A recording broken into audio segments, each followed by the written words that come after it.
Have you tried this case? Except from some people, few of them has forwarded to me. I have corrected for few. I'm not yet done for few.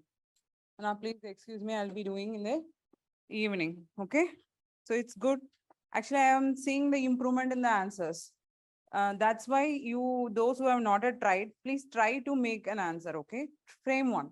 Then only you'll know like where you are, how you are doing, how you are trying to connect it with your theoretical part. No, that is important. That is why we are dealing the theoretical part here instead of only taking case studies. Okay. So we will take the answer for the case, especially the explanation part only. Others we have already discussed in the classes, no? So just start that. Why a person has to be at least follow role morality as a doctor. For that, we are going to take the answer, okay? Yes, just right. See, there was a doubt. Some students has asked me separately also that why a doctor has to follow a role morality.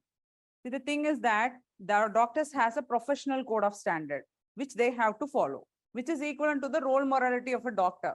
Now, that is why at least as a doctor, they have to follow role morality, which is similar to the professional code of ethics, not the different role morality. Okay. So the doctor has certain role morality. At least he has to, generally it is suggestible that a person should not have bifurcated lives at all. That is what your integrity principle is saying, especially a civil servant you take. He has to be always in the same mentality. Like we have already discussed a case study where we have mentioned about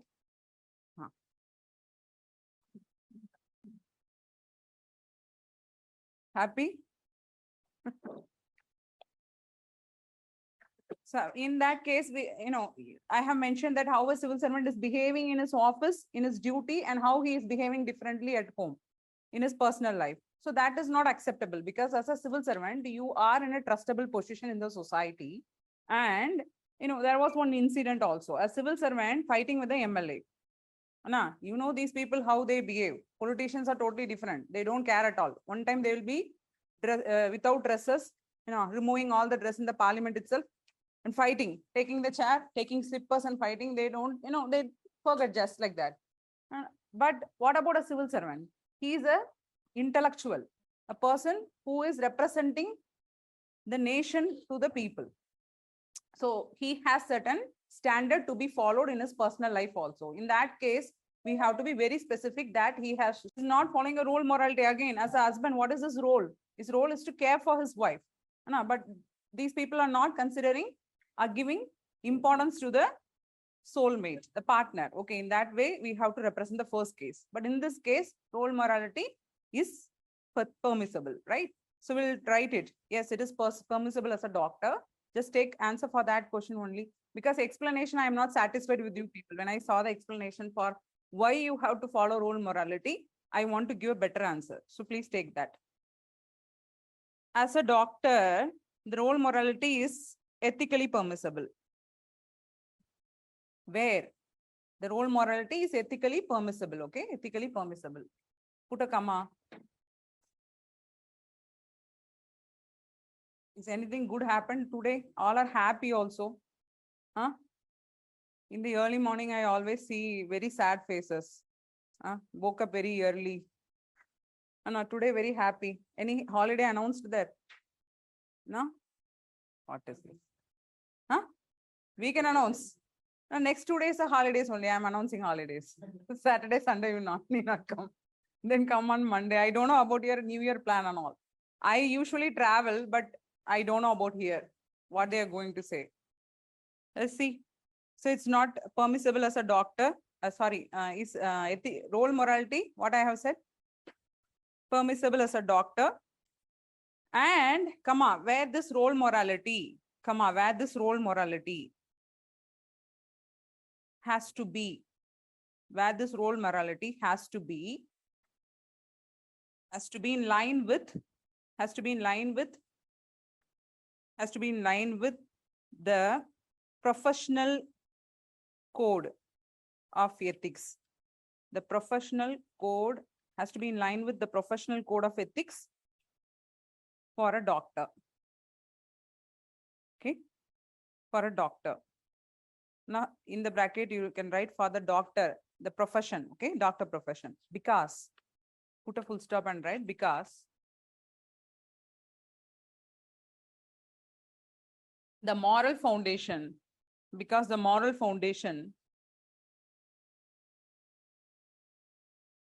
of the doctor's role, because the moral foundation of the doctor's role is to build trust and confidence. The moral foundation of the doctor's role is to build trust and confidence. Trust and confidence. Okay.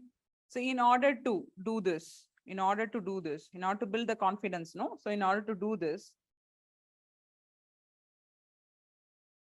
comma, the social worker, in order to do this, comma, the social worker has to prepare himself. The social worker has to prepare himself to be a detached and neutral human being, to be a detached and neutral human being, to be detached and neutral human being in accepting the patient's problem. Accepting the patient's problem.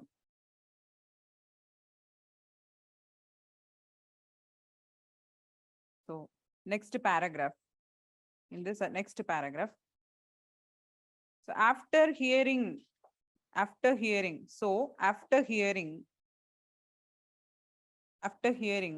the patient problem, after hearing the patient's problem,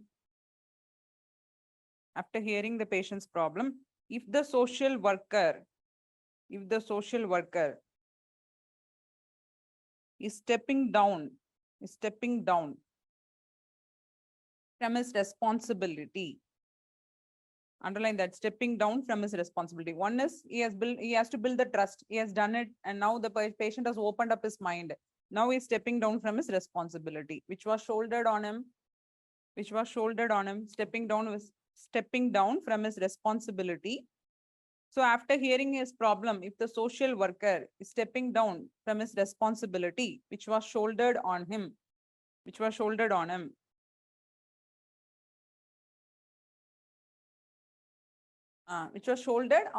okay, comma, because, shouldered, SHOULDERED, comma, because of the doubt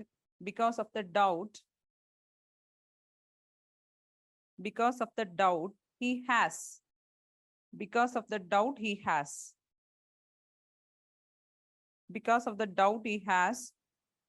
on his ability.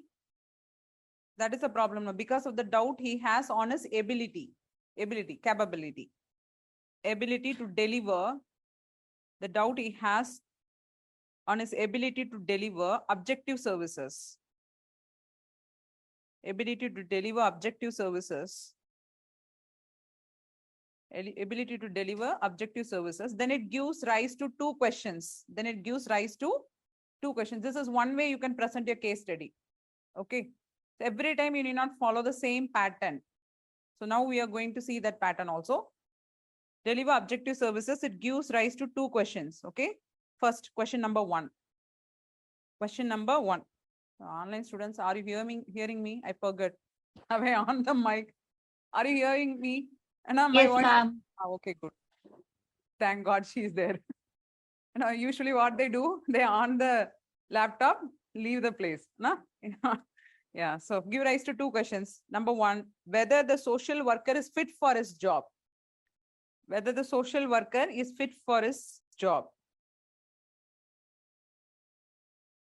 Question mark. Put a question mark. Okay. Whether the social worker is fit for his job. Question mark. Second question. In what way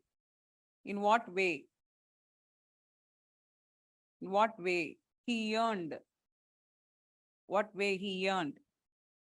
the trust of the patient. In what way he earned the trust of the patient? Question mark. So if they are asking some questions to you, why not, these types of case study, if it appears, already twice they have asked in UPSC exam. Suppose they're asking you some questions like this, whether this is in the right way to do, whether this person has done rightly, approach this problem in the right way. They will ask in that manner. They will give the solution to you. They will ask whether this is the right approach, or are you suggesting any other approach for this person? This way the question will come. Then you can frame an answer in such a way that you can ask the examiner, you just question the examiner that this is one way of presenting your answers. Okay. In persuasion also we do this, right? We will ask a question. We will present our fact in the form of question. Okay. So this is one way we can do, right?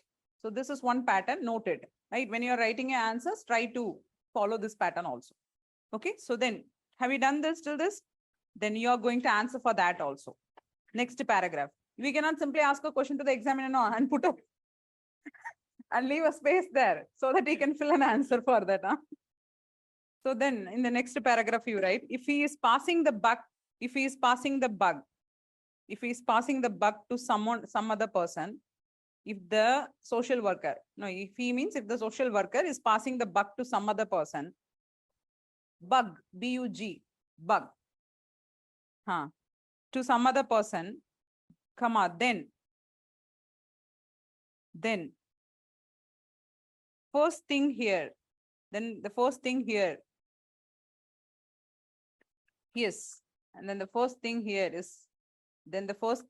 is the victims. Here is the victims. Victim means the patient. Okay. Victims confidence building. Victims confidence building is victims confidence building is destroyed. And he starts to feel insecure. And that is the main thing here.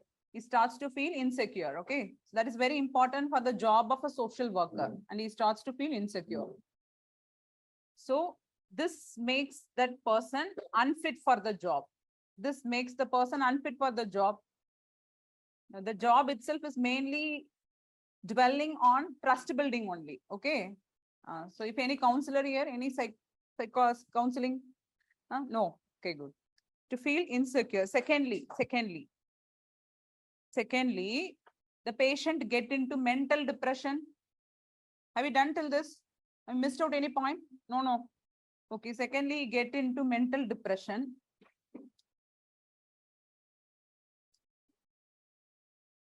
He gets into mental depression that if the one who is to cure the problem, that if one who is to cure the problem is not ready to accept it,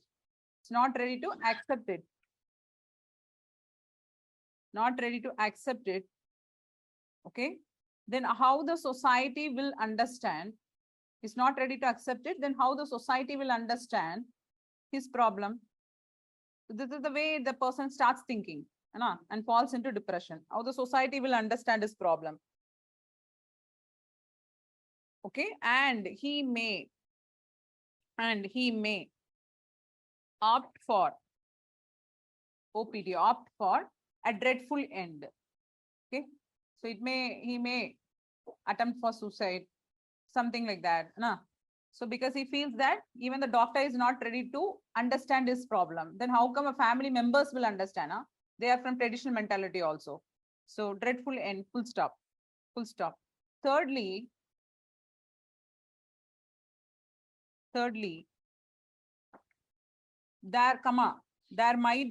may be a chance of him. There may be a chance of him trying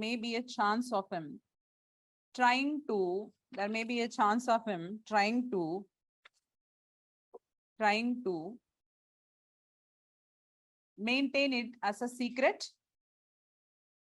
Trying to maintain it as a secret and live a diabolic life. What is meant by diabolic life? It's like a terrified kind of life, you know, you just hide something and living. It's very terrible. Diabolic life, DIABOLIC, diabolic life, and undergo mental pressure. So this is what happening, and undergo mental pressure. Many people are afraid of the society, how the society is, how they are going to face the society, how the society will treat them. This kind of mentality is making them to live a terrific life. You know, two phases in one life they are having. Maintaining a secret life, living another life. Because for the society they are living another life, and for themselves they are trying to live another life.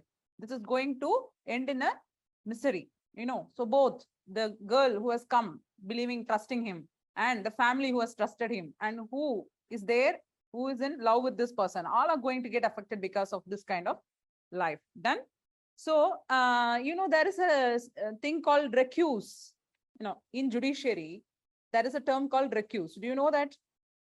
What is meant by recuse? Anyone have you heard of it?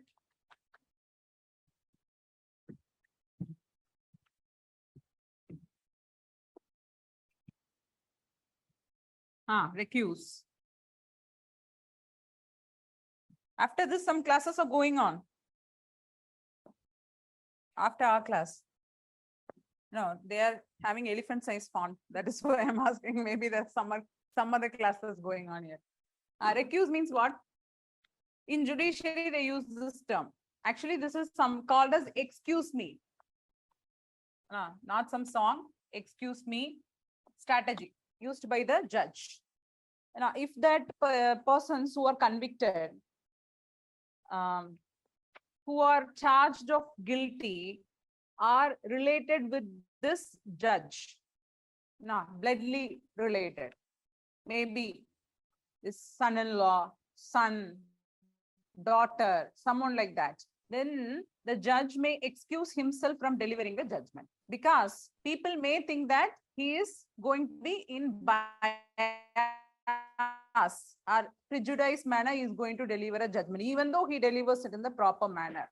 So then he may stand up from the, please, you can allot some other judge for this case. I am excusing myself. But in the case of a doctor, he can do it, you know, in this case, what is the issue? If this person is something for someone who is personally connected to him, he may use this strategy. He may, you know, even doctors do that. They cannot operate for their own children, or cannot operate for their father or mother when they are in an emergency situation. So they leave it to the another doctor, you know. So same way he can use that strategy if this person is related to him. But here, what is the situation? He cannot deliver objective way of handling this person because his religious values dominating him. Okay, so that is not acceptable at all. So you can use that line also. We can use that in judiciary. There is a strategy called excuse me strategy, where the judge excuses himself if the person who is convicted of an offense is related to him. Okay, same way here in the doctor profession also, the doctors can excuse themselves from treating the patient if the patient is bloodly related to them. It is acceptable. But because there is some emotional, you know, the surging of emotions in the doctor, because he is related to them but bloodly, so he cannot perform properly. So he can excuse himself. But here it is not the case. So you can mention like that. Here, his religious values are going to dominate his professional values. So this is not acceptable at all in the doctor's profession. That's it. You are going to end like that. Okay. Done? Understood?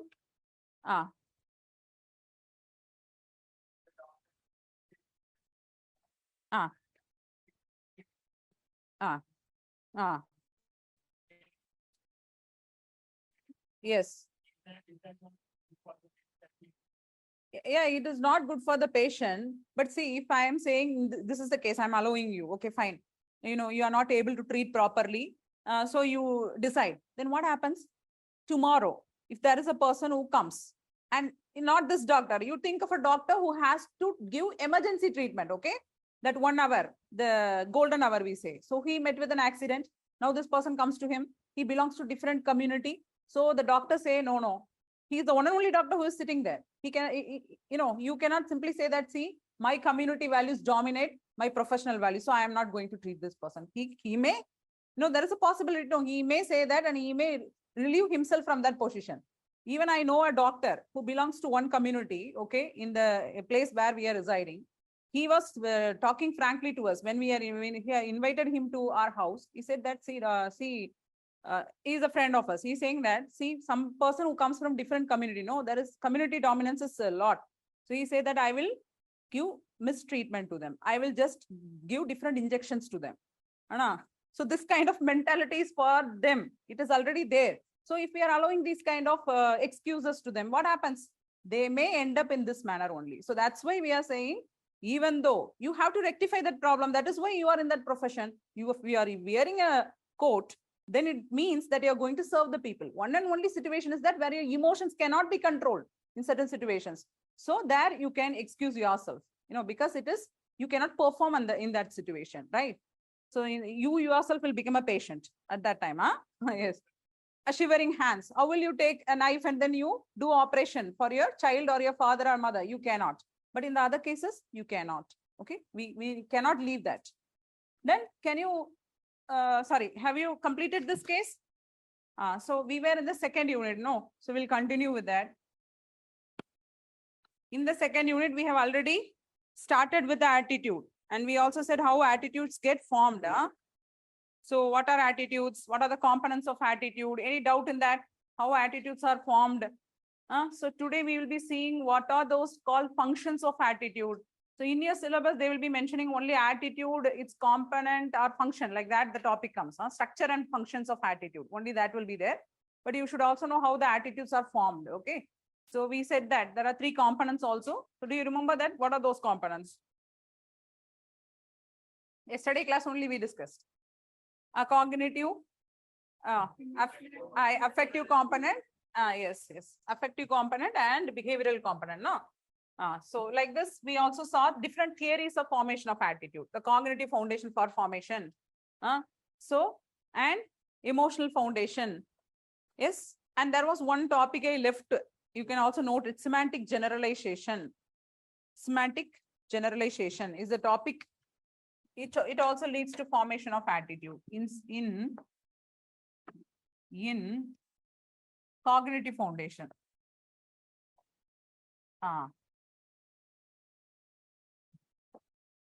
Under that, I left this topic, I remember. Have I done this? We have done some 5 topics, no? What are those? Classical conditioning, instrumental conditioning, sensory reactions. This one I left, I think. Semantic generalization. So this is something like where we will not express our true attitude towards the object which is in front of us. Instead, what happens here, when we are seeing that object, when we are trying to see that particular object, something gets invoked within us. We remember something, some other things, and that some other things we have certain type of attitude already built in our mind that get expressed at that time. For example, you will not understand if I say like this. I will give an example for you. One popular person has said that women wearing lipstick and makeup are equivalent to Jammu Kashmir terrorist. He is a politician only, very popular politician has given this statement. And now what happens? You have read this news, you have heard him saying, okay, so now when you see a woman with lipstick, the woman's face will disappear and that person's face will come in front of you. And you have an attitude towards that person. You may like him or you may dislike him. So that attitude gets reflected there. Okay. So that is called semantic generalization, right? Even Menaka Gandhi and dogs. So whenever you see a dog, who is that Menaka Gandhi? She fights for dogs, no? Dogs' rights. She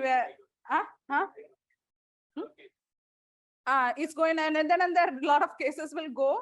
Even in IIT, one time what happened, there were street dogs and they attacked the people also, students. So they throw these dogs outside the IIT, but she fought for the rights of the dogs. How come you will throw those dogs which were born inside IIT? They have to reside there only.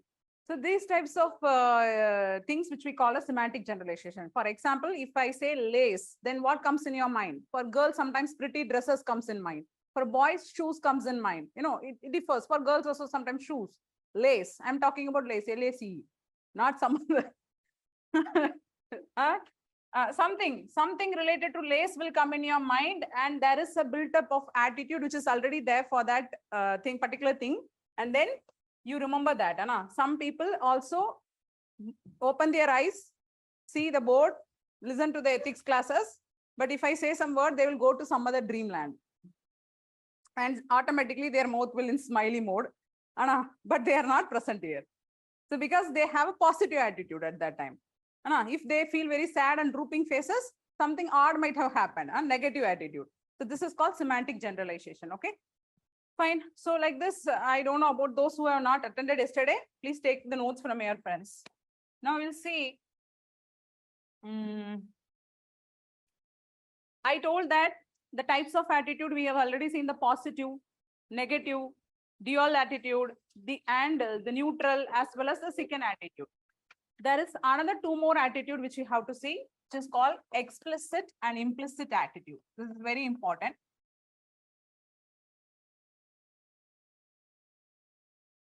Okay, explicit and implicit attitude.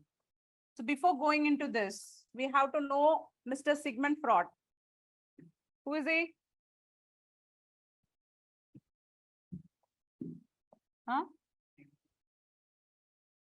Politician. Thinker. Okay, good. Sigmund. Sir Sigmund Freud. Psychoanalysis, father of psychoanalysis, the great thinker who has come up with some theory. Still now we are using his theory in psychoanalysis, concept of psychoanalysis. Okay. So Sigmund Freud has said that, forgive me for my diagram. Okay. So this is the one which is visible part outside. You go and see iceberg. It will be very much bigger here. So this part is still submerged in water, but is visible. Okay, out. This is invisible. So he has classified the brain structure into three. One is the conscious part of the brain. And this he called the conscious part of the brain. This is called the subconscious part of the brain. And this we call as unconscious. Every time you would have seen there's something which appears in the name of unconscious. We also said the unconscious thoughts are influencing our behavior. So now this is the theory which was proposed by Sigmund Freud. Here, the conscious part of the brain is the brain which is awake, which is aware, which is now active with you. So it learns, it gathers the information, it holds all those memories, it holds all the needs which you require. At present, now what is your need? You want to have this for lunch, that for lunch, these types of things will go in your mind. So all these are remembered by the conscious part of the brain. Now we are listening to some facts, you are collecting it, you're storing it, it all gets into the conscious part of the brain. Then subconscious part of the brain. Those feelings, those things, those memories, which you want to suppress for a temporary period, but you want to retrieve it again. All those will go into the subconscious part of the brain. It can be retrieved back by the brain. If you want, you can remember it easily. Those types of things will get stored here. That is why they say short-term memory will be with conscious part of the brain, and long-term memory is associated with subconscious part of your brain. How many of you have long-term memory? How many of you say that I remember still the rhymes which I studied in my UKG, first standard? Some facts at least you would have learned some 6 years before. Biology classes, I learned this, still I remember it.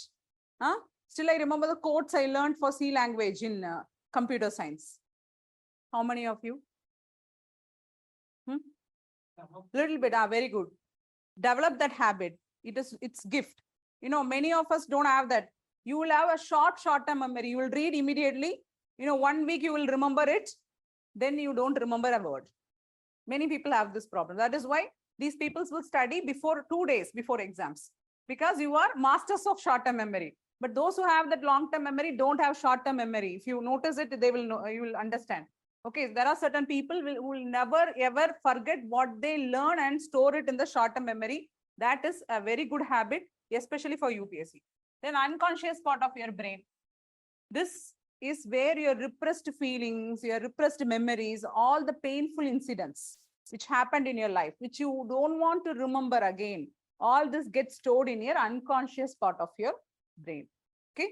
So the sorrow, the embarrassing type of feeling, the painful feelings, all this will get stored in your unconscious part of brain. So this is the 3 categories of brains. Now come to explicit and implicit attitude. No, you can't retrieve on your own, but it will still influence your behavior. Okay. That is why we don't know why it is happening, but it will, we don't like some places, we don't like something, we don't like some people. Okay. Might be there is something which is stored inside your brain, which affects your thought process. Okay. That is, this express itself in the form of emotions. When a stimulus happens, it comes out in the form of emotions, an affective component only. You cannot retrieve on your own. That is why you go to the psychologist. They will make you lie down on a bench. They will say, now we are going 10 years back. That type of incidents will occur. No. So they will, hypnosis, they will make you sleep. They will make you go back and then think what happened in your life. They will retrieve it from your memory. I only watched in movies. You can also give a try. Which one? Operant conditioning.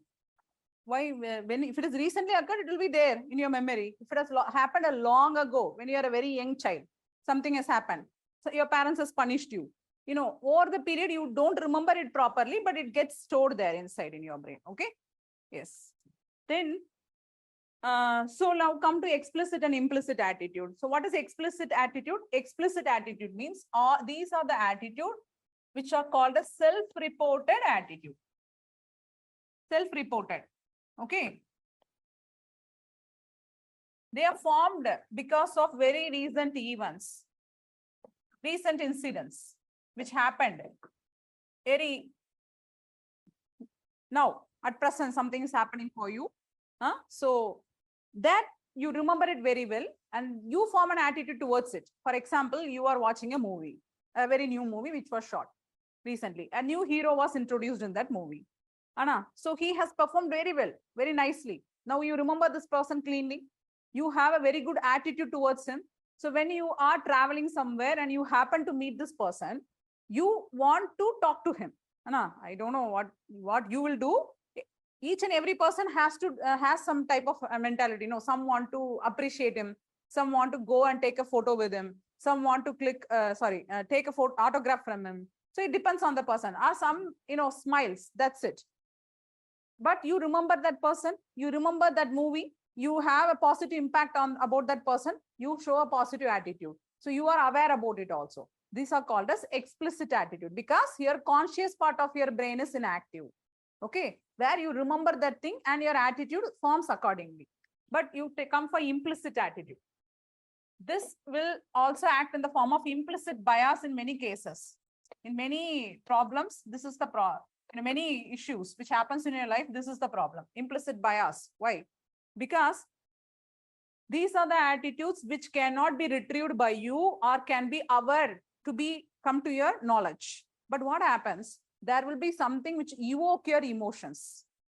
For example, you are going with your family to a movie. Okay. You are very happy sitting in the theater. And before the movie starts, you are there. Now from the back, you hear some voices. Somebody are talking, some people are talking. Now you hear a voice. The moment you hear the voice, you feel as if your heart is blocked. Your blood pressure has increased. You are profusely sweating and you are not normal. Okay, then you don't feel good in that places. Your family is asking, why are you, what happened to you? Why are you like this? Then you don't know how to answer, but that is something which is affecting you. The reason is that you might have got punished by a teacher when you are in a very young classes, which made you embarrassing before the students, all of the students. He scolded in such a way that you felt very embarrassing and you left the school also, or you might not attended the school for a few days. Now that voice resembles this person. So now what happens? You feel uncomfortable there. or something might have happened because you met with an accident, something has happened there, and there, if you again hear the train sound, then what happens? Again, this is evoked. Your emotions are evoked, and that gives an attitude in the particular places which is not associated with that place at all. So this is called as implicit attitude. And implicit bias means what happens? In younger days, we used to play with some, we used to play a lot of games. What is categorization game? I don't know how many of you would have played it. You don't know the name, but you would have played it. Nah? If they're giving you some building blocks, like your father would have bought some building blocks to build something and all. How many of you have that habit of taking all the green color blocks in one place, red color blocks, white? Have you done this? Lego, okay. And how many of you have the habit of splitting that cards, heartines to one side, spade to one side? Some have that habit, some would have had. And that, what happens? It's something that is printed in your mind already. And now, even though you are very sociable, if you find that some person who is not similar to you comes and stands near you or talks to you, you don't feel comfortable. Is it right or wrong? We don't feel. That is true. Because we are not that kind of person, but there is something called as implicit bias, which is stored in our mind. In younger days, we'd have played those games that those similarly looking coins will be in one side. Those dissimilar coins, all similar looking coins will be in one side. So now we are very friendly with those people who look similar to us, who are like us, who talk like us, who look similar to us. Those we are common and sociable. But others, there is something which is giving some alert to us in our brain. Okay, there is something uneasiness. So all these are due to the implicit bias. Now take some notes for explicit and implicit attitude. Explicit and implicit attitude. Explicit. It is a result of conscious cognition. Result of explicit attitude under that. You make a tableau column, that is better, no? Started writing. Make a table. Explicit. Another is implicit attitude, okay? Under the explicit, it is a result of conscious cognition. Conscious cognition. C-O-N-C-I-O-U-S. Conscious cognition. C-O-G-N-I-T-I-O-N. Okay, conscious cognition. Under implicit, it is a result of unconscious cognition. It's a result of unconscious cognition. It's a result of unconscious cognition, okay?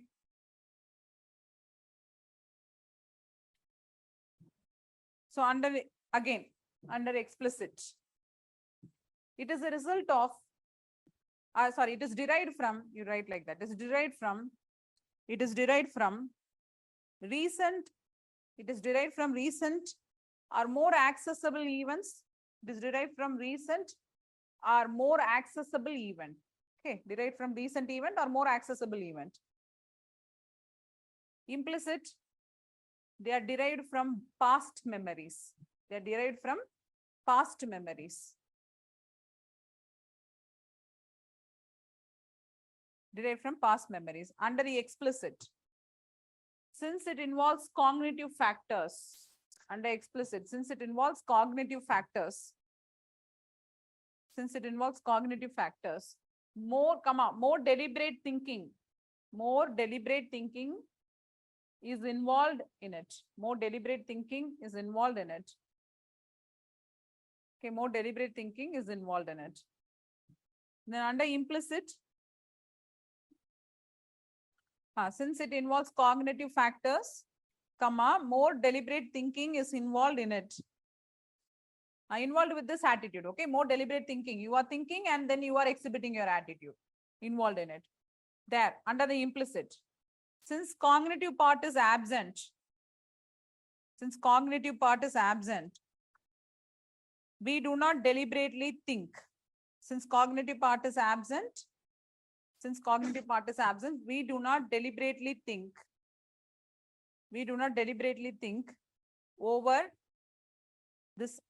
Over the formation of attitude. over the formation of attitude and over the formation of attitude. We do not deliberately think over the formation of attitude, and they are largely influenced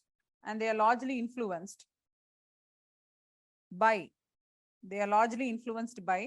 affective experiences. They are largely influenced by affective experiences. So in the case I said that you are in a movie theater, your emotions get triggered because that voice resembles someone who has made you embarrassed before the public. So now your emotions is running wild. Because of this, you got an attitude. Do you understand? Understood or not the topic? Because you have to use this word when you're writing the attitude chapters, especially the case studies. When you're writing, you will be using this implicit bias or implicit attitude, explicit attitude. Okay. Influenced by affective experiences. Influenced by affective experience. One more, you want to explain again? Related example you want. Okay, fine. What is that which happened in your life which affected you a lot? He's thinking. So let us take this example. As he has asked, some of your friend has asked that instrumental conditioning, okay, which happened in younger days. Let us consider like this. Now, a father is taking his son to a hotel. In here, he orders dishes. Okay, the father is a military person. You know, no, these people will require a lot of discipline in home also. They expect the same. Then now the son, the child is very, very small, maybe around 5 years of age. Let us consider like that. He eats with both the hand. After ordering, the order comes and he puts both the hand inside and start eating. Now the father become very angry. He just dropped that dishes, put the money in the desk. He got up from the desk, left the hotel with the family. Now what happened? This got registered in the son. The child is very small. He doesn't understand what is happening at all. But he knows that the father is not happy. He is taking back home. Then later his mother explains that he has to behave in a proper manner, eating in a proper manner. Now this has affected his brain. It is there to store there. Okay. Then what happens? When he grows older, he is more conscious. And when he goes to a hotel, he corrects himself because he fears that people don't like his way of behavior there. So that type of feeling, where emotions are evoked in you. When someone is watching you, you feel that maybe I'm wrong. That is why this person is continuously watching me. This kind of feeling you get. Your emotions is triggered here. And you develop an attitude because something has affected you in your early life. Okay, so this is called as implicit attitude, which is there in your heart, and this incident is affecting your attitude formation. That is implicit attitude. Okay, explicit means which is recently formed and which is recent events which has caused that type of attitude. Okay, that is explicit.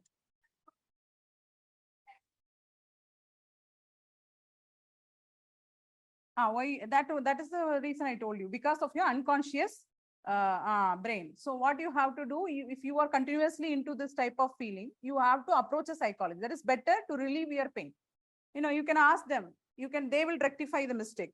They will go deep into your brain. There is something it is not something because of your transmigration of soul or because of the previous birth and all. Don't believe in that. It is something which has happened in your childhood days. You are not aware of it.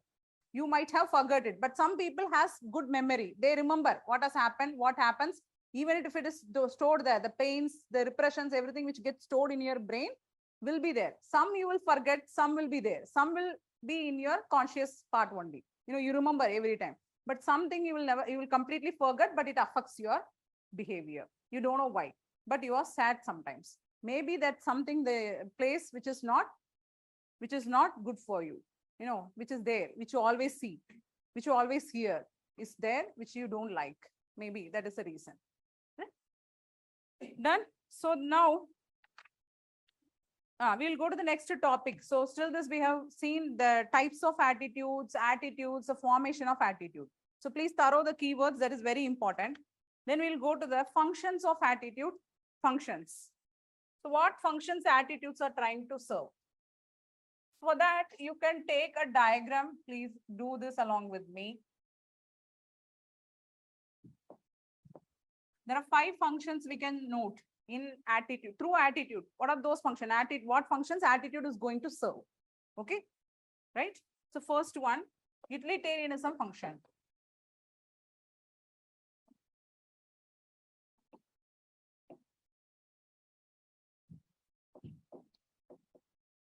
Second,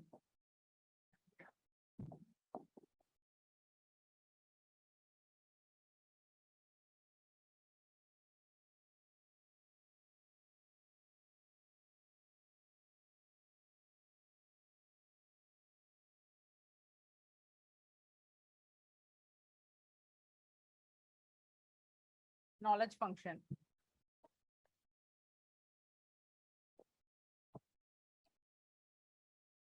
Value expressive. Thank God, I have to shout a lot. Fifth one, social identity.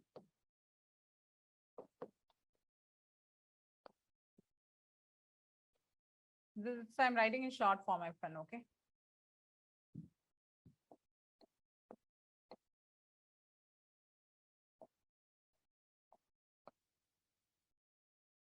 First, take down this diagram. Is it visible?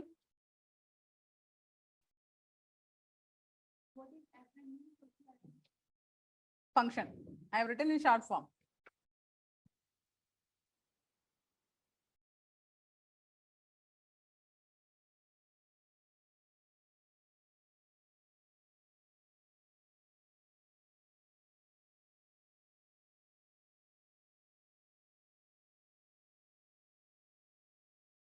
Ego defensive.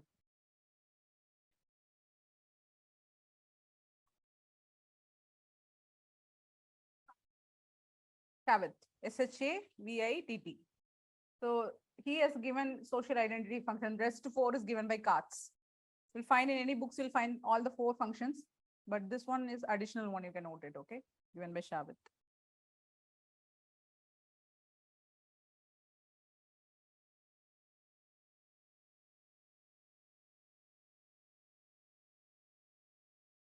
If you don't understand any topic, stop me there. I'll give more examples and make you understand, okay? Don't put it, stack it, store it. And after some days, you will never understand what it is at all. So you also give some examples when we are discussing in classes there only near the topic, so that it will be easy for you to remember. Okay. The heading is that what are the functions attitude is going to serve? You know, through attitude, what and all you can learn from a person. That is this. Shall we start this?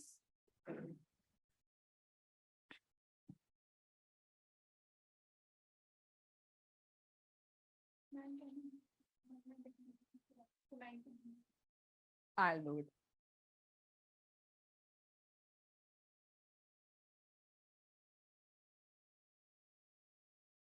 Shall we?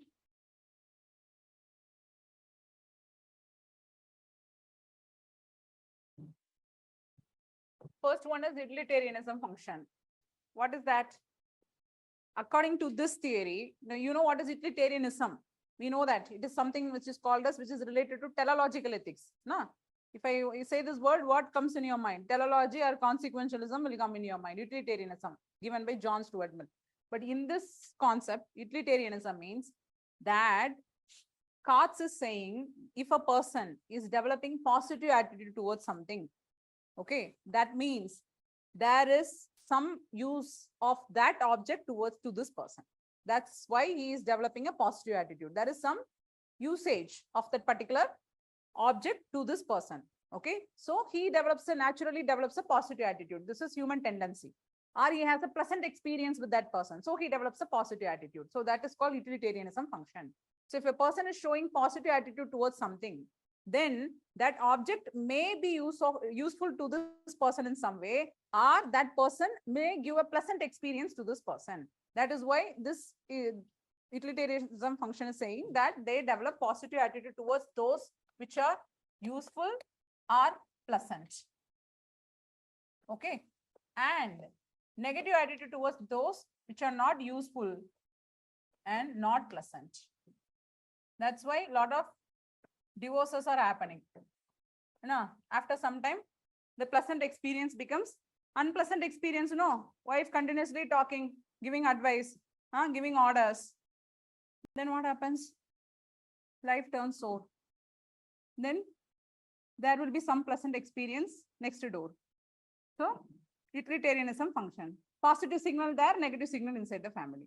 This is the reason. Utilitarianism function. I'm not saying this Katz is giving that definition. Okay. So that's its human tendency that they develop positive attitude towards those which are useful and negative attitude towards those which are not useful to a person. Okay. Then ego defensive.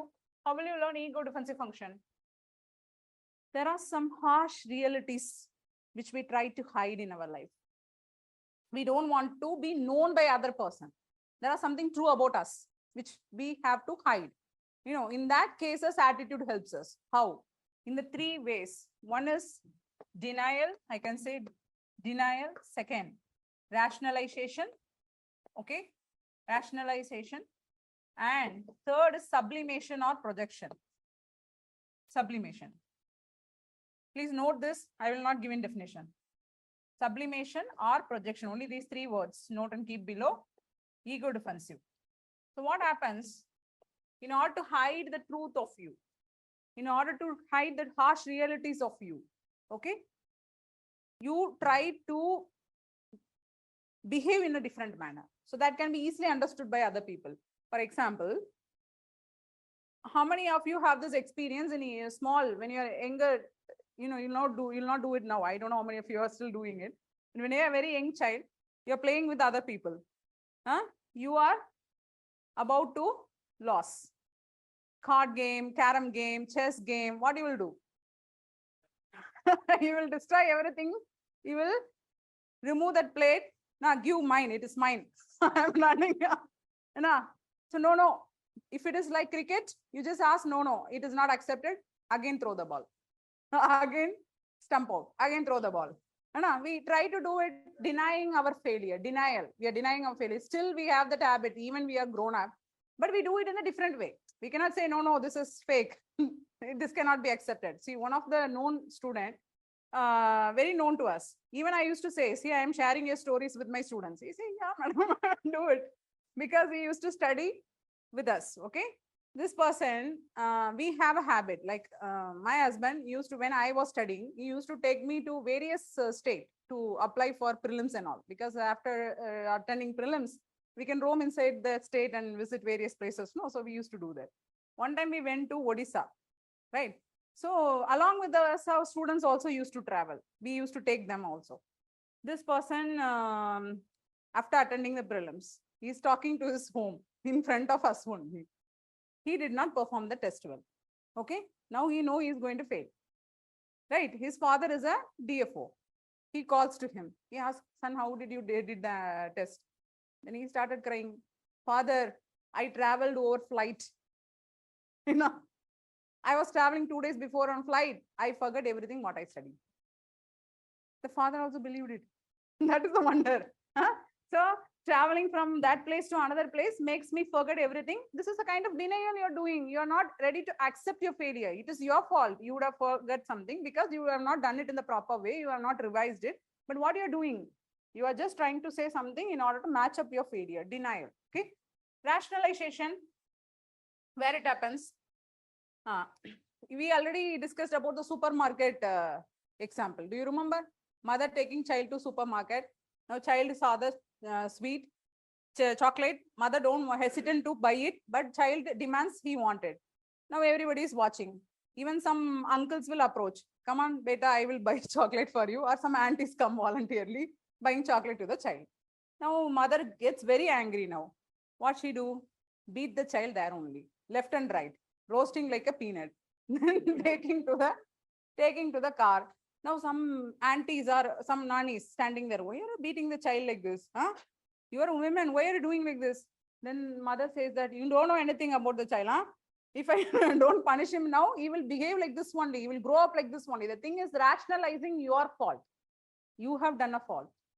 Child is child. Child will behave in this manner only. You know how to handle him. You should know how to tackle him. If you're not able to control and you feel embarrassing before everyone because your child has embarrassed you, you get that feeling. that you felt embarrassing and you want to match up that embarrassing moment because you felt bad before everyone that everyone might complain you have not brought up child in a nice manner. So in order to match that, you have bet your child. That is the truth. But what you're telling to others, that I want to make my child grow up in a nice way. Then you take it, give 3-4 shots inside the door, and take it to the room, take it to your house, beat there. Nobody is going to watch. No, but you are correcting the child, but you are doing it in everyone, before everyone. This is something we are rationalizing our behavior. Okay, so this is called ego defensive. We are defending ourselves, our own ego, our own interest. We are defending in this way. Sublimation or projection, this is very important term because this is a positive way you are expressing your or defending your ego. You know, you are in an office. I don't know how many of you have this private job experience. So you have a team leader. Now in the team leader, what he will do? You have to complete your task on time. If you do not do, purposefully, he will make you stand in front of everyone and scold you in a very bad way or with some abusive languages he uses depending on the organization. And what happens? You feel like as if you want to punch him in the nose. You feel, you can only feel, you cannot do it. So what happens? Your anger piles up. Emotions is triggered. Now, instead of beating him, if you beat him, your job is lost. What you can do? You can just go out, take some nice air, refresh yourself, or you just go and relax yourself. You go to a gym, do some exercises, then come and again concentrate in your work. Now your mind is also free. At the same time, you can also do the work in a proper way. So this is called sublimation or projection in ego defensive function. Okay, this works in the positive manner than the denial and rationalization, which is not suggested. Okay, so this is not accepted, but this is accepted. Then again, if you come to knowledge function, why attitude is serving as a knowledge function? Through attitude, you will be able to organize the world around you. You know what this type of person is, how he is. The way the person is behaving, his attitude is reflected there, and you can frame the world around you. You can organize the world around you. Accordingly, you can maintain the relationship with the people. So that's giving a knowledge about the world, okay? Which is knowledge function. Yeah, see, you are here. Now you have a lot of students here. You know about some people, you don't know about some people at all. When you know about some people, you know what kind of person this person is. Do you know or not? After some time, you will come to know. The way they behave, their attitude is reflected in the behavior. Through that, you may continue to talk to them, or you may not continue to talk to them. Or you may be very close friend with them, or you may maintain a distance with them because you have a knowledge about this person. So that is called knowledge function. Okay. Then value expressive function. They say that attitude expresses your value. We all know that value is very deep inside. Values are borrowed from various things, and values are developed through various ways. Various agents comes in developing this value, like family, society, everything. But this value is reflected in your attitude. As yesterday we saw, formation of attitude. Values plays a major part. Values influence your attitude. So now through this attitude, you can also understand the value a person is holding.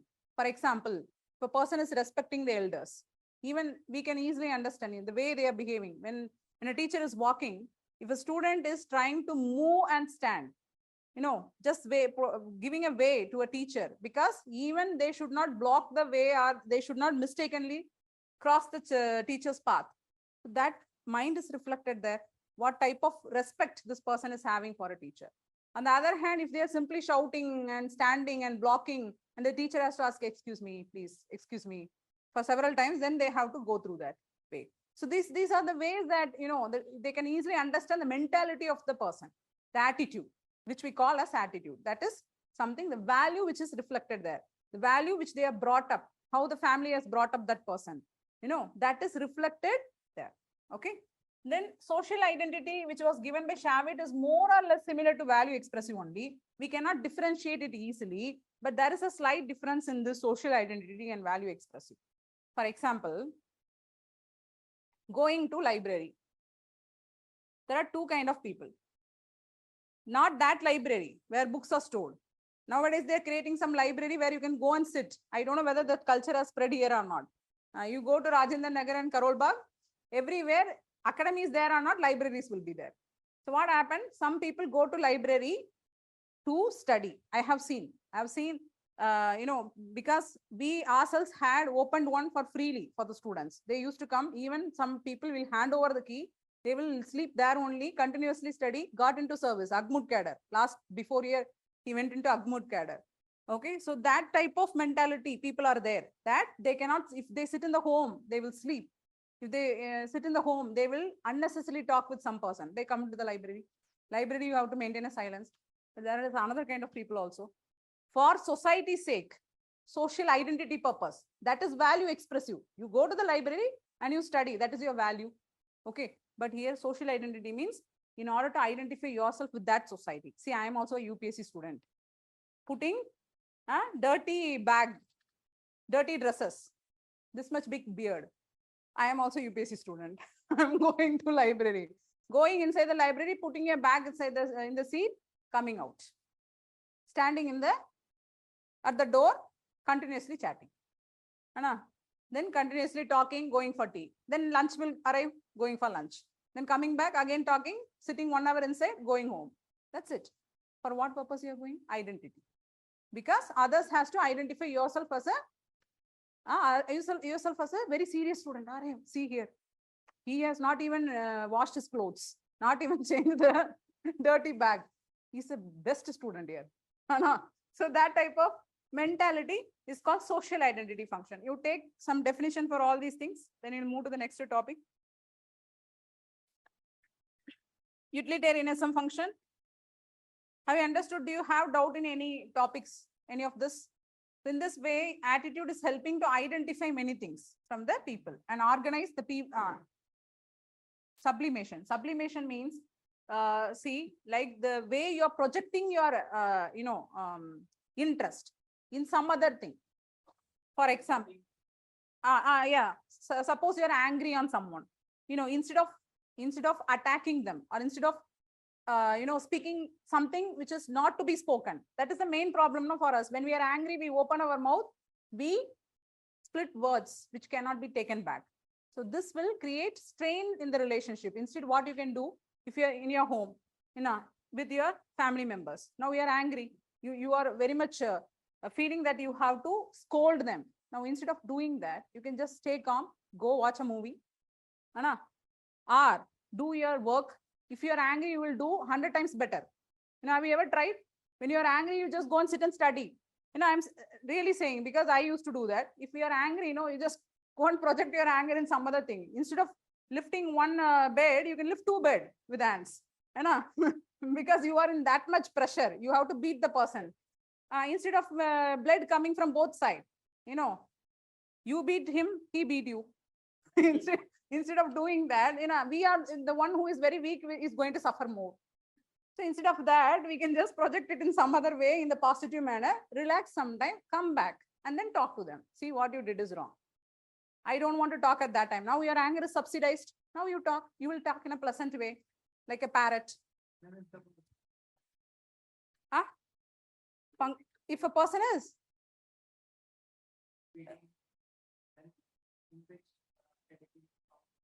No, what he is asking, if the person replies to you,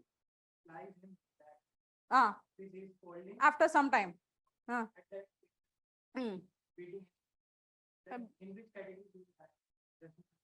no, I said that if you are angry, you have to leave. And if this person is not leaving, continuously is coming and troubling you, beat. What to do? What to do? Nicely give. He should not open his mouth at all for another 5 days. You are asking what category this person is. He is an emotional fool. That is the only thing. He is wasting time. No, see, the better thing is that whenever you are got into fight, what is the solution? What will be the result? What is the result? Your time is waste. Your energy is waste. Your health is waste. Your appearance also becomes very bad. No, having red marks here and there, going out, it looks very bad in front of everyone. Because it end up punching each other. It end up completely staining the relationship. Instead of that, you can just say, please have your argument with yourself. I'm just moving. I have some other work. Put the headset. Sit. That's it. Let him talk on his own. Let him shout on his own. Leave the place. That's the one and only solution. And that person is totally emotional fool. We can say like that only. These people will not be successful. I'm giving this suggestion for you, please. Take it, because I also have this experience. We will not be successful in our life. We will lose many opportunities because we are emotionally stranded. We just want to satisfy our ego. That's it. Then we relieve our emotions. What is the use in it? Nothing. So if you see those people who are very much successful, they can control the emotion. That is the next unit for you, emotional intelligence. Controlling your emotions where it is required, expressing where it is required. Okay, that is very important. Okay? Keep that in mind. So any other doubt you have? Utilitarianism. We develop certain attitude towards objects. Under utilitarianism, instrumental function, okay? Right? We develop certain attitude. We develop certain attitude towards object. We develop certain attitude towards objects that aid or reward us. That aid, or reward us. Reward us. So according to Katz, K-A-T-Z, okay, according to Katz, we develop certain attitude towards object that aid us or reward us. So according to Katz, we develop positive attitude towards. We develop positive attitude towards those objects. We develop positive attitude towards those objects. Attitude towards those objects that are, towards those objects that are associated with, rewards, though that are rewards, associated with rewards, and negative attitude towards those, that create unpleasant experience. Attitude towards those that create unpleasant experience. Are associated with punishment. Okay, negative attitude towards those things. As you can also say that you asked a doubt. For that, you can also mention these people are negative attitude peoples. If I want to say properly, those who don't want to, divert their anger to, you are there, you are fighting with a person. Now you want to move away from this. You just please stop it. I'm going to do my duty. Now this person does not leave. There are also people like that. They continuously follow you, continuously talk, continuously argue. They want to prove that they are right only.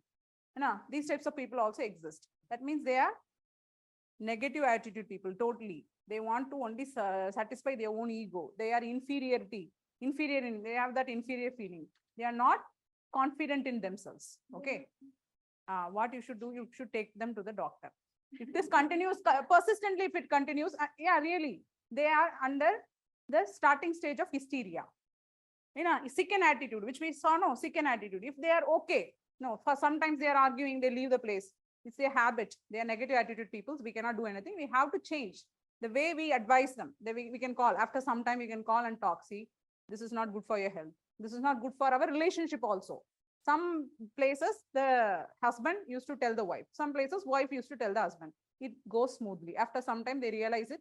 The relationship gets built up again. But some cases, they don't tell at all. Here, the husband will leave shut the door, leave the home. The wife will continuously shout and affected. She loses her brain completely. You would have seen, no, many places, the mother who is not able to express her emotions to any person, automatically she gets affected in older ages. That's why. Okay, so this turns to be a sick. Then next, see, mention one line also. It is similar to object appraisal function by Fazio. It is similar to object appraisal function. Object hyphen appraisal. You can either say this is object appraisal function or utilitarianism function. Okay, by Fazio. This was given by Fazio. The person name is Fazio. He has given the name of object appraisal function. He has defined the same thing. Okay, same definition only. But in the name of object appraisal function, Fazio has given this definition. Okay. Then next one, knowledge function, Right, for knowledge function? Knowledge function. Right? In order to attain some degree of, in order to attain some degree of meaningful,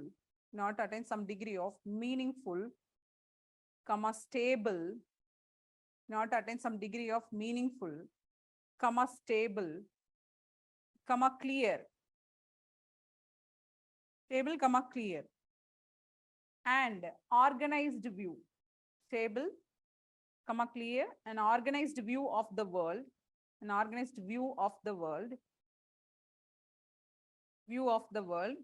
attitudes provide a frame of reference,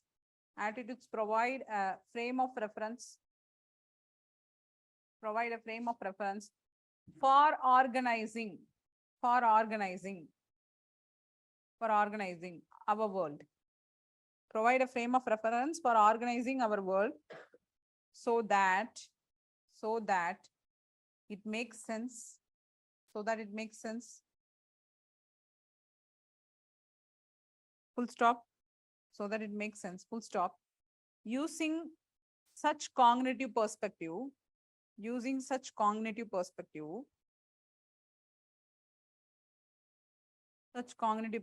comma, attitude serves us, using such cognitive perspective, attitude serves us,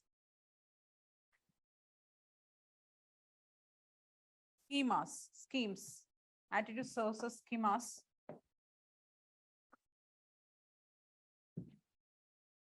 that helps us in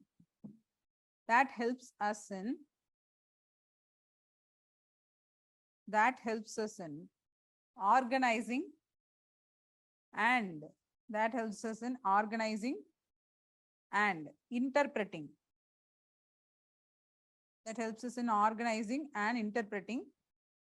social information. Okay. Have we done? Should I repeat?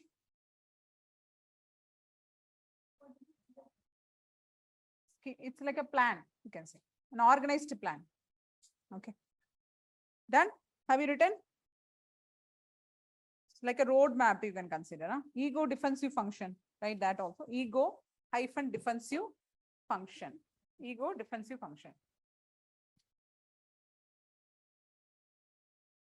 Under that,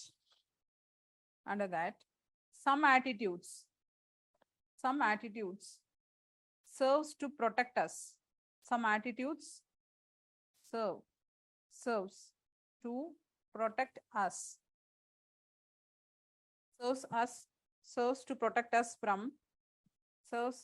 to protect us from acknowledging,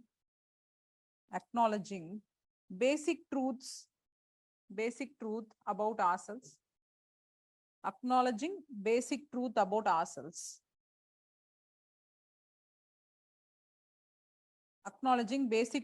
ourselves, are the harsh realities of life,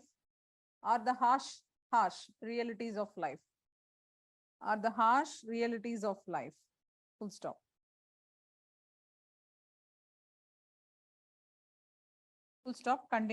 Continue. These can help a person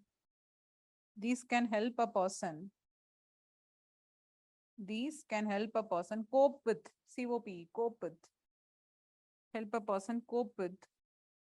emotional conflict, and protect self-esteem, esteem. Protect self-esteem. Okay. Done. Protect self-esteem. The next, value expressive function. Value hyphen expressive function. Under that, attitudes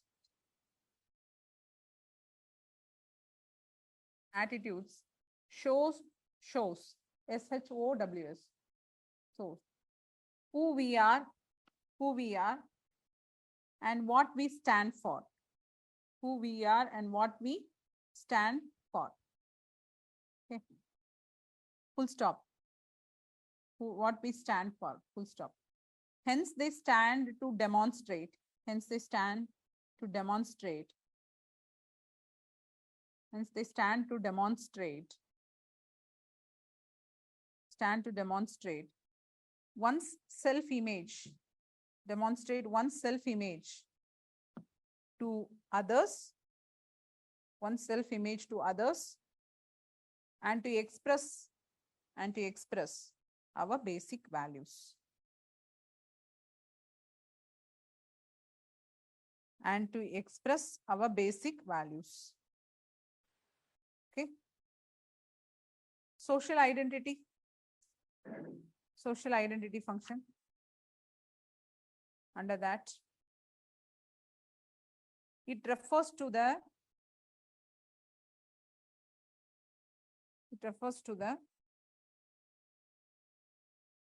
informativeness.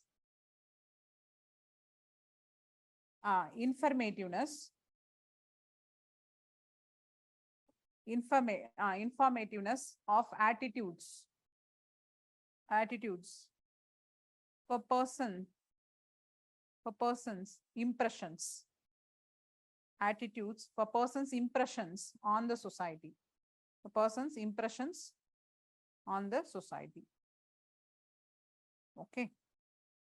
You can take 10 minutes break. Then we will start the new topic.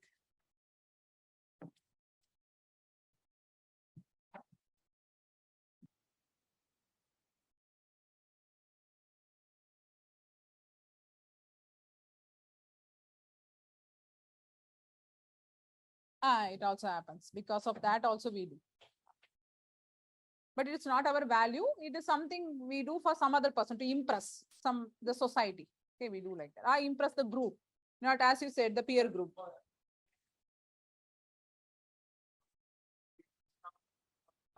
Yeah, for that also we will. It doesn't represent our own value. For some other person or some other, in order to impress some other strangers or some other known person or some other group, we try to show some values as if we are holding them. That is social identity.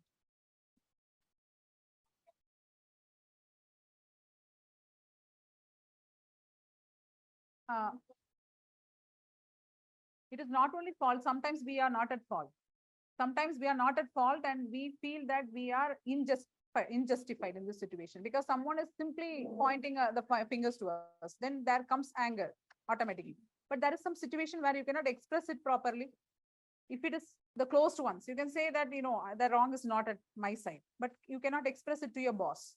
So at that situation, you are trying to project your anger to some other things. Yeah, in a positive way, you can do it. You can use it in a positive way, relax it, do some exercise, come back, then use it and then continue your job.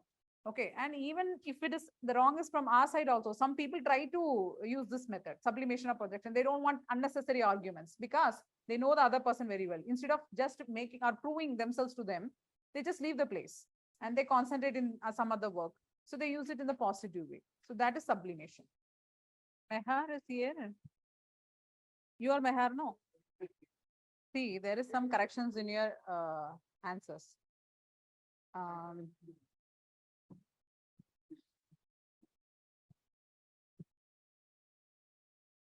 You have written the ethical issues presented in a very nice format.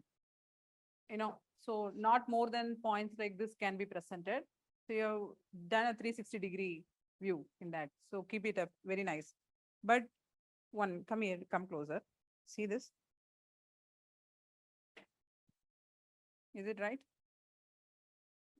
You have presented correctly, but you made small mistake that the deontological behavior is not exhibited by the doctor. No, here he did not follow duty. Good. Then this is very nice. Ethical egoism. Okay. Then here, why you have mentioned social influence? But that you try to say that a doctor has to treat this type of patient and this will create an influence in the society. That's no. You have to connect it to the point. Okay. Very good, but you have done it as if it is separately hanging somewhere and your point is somewhere. So you just connect that through this. When he is trying to give special treatment by treating these type of patient, then hereafter what happens? The doctors will take, other doctors also will take this as an example. So this may influence them, social influence. Put a hyphen and write this and this may influence them. End up like that. Okay? Good, good. Nice.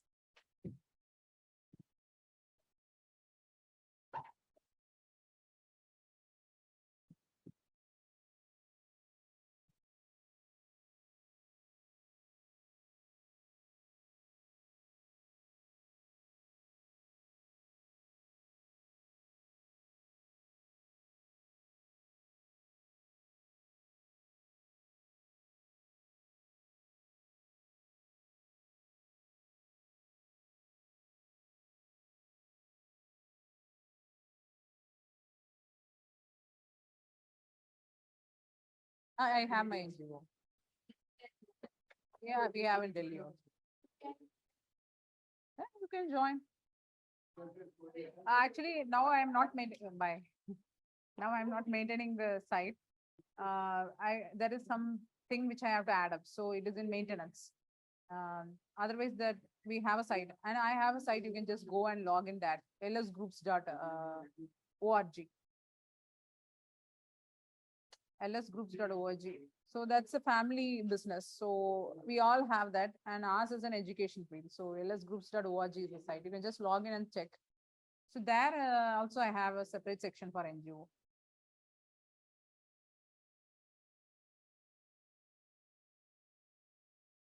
Actually, like we will be going to several. What is your hometown? Bihar. Yeah. Then you can help me there when I come to that state, particular state. No, you are there, so you know the local places. I don't know. You are here. You shifted here completely. Oh, very good. So then Delhi, we will be doing some programs. Then I'll seek your help because I want to know. I want to have a local acquaintance. Because those people who know the local area very well and about the people's mentality. That's why. Oh, sure, sure, sure. Because there was one friend of mine. She's also having a company. She's doing a business, different business, but she's also into an NGO. She has an NGO for nutrition. We both usually do some programs for the street children, for education and nutrition. We do a program. Then I will call you. Yeah, we will do it. Don't worry. So shall we start then? One of your student has presented it very nicely. You can ask and refer her answers. Okay.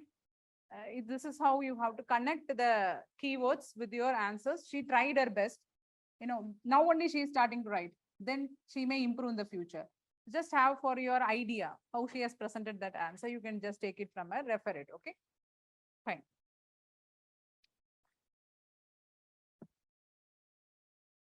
Even the organized and structure format is very nice that Ustab has done it in that manner. Okay, the way he presented the answer was good. Okay, yeah. So just take it from your friends, read it. Then you get an idea, then you frame yours. You can frame better than them also. Just an idea you require. Now, we will start with the next topic, attitude change.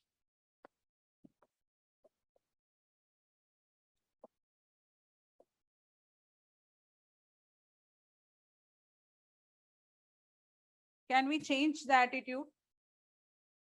Can we change our behavior? For that only we are devising a lot of programs.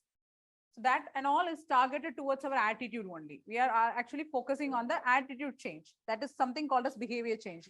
The behavior is changed, then automatically our attitude gets changed. Okay. So now attitude change.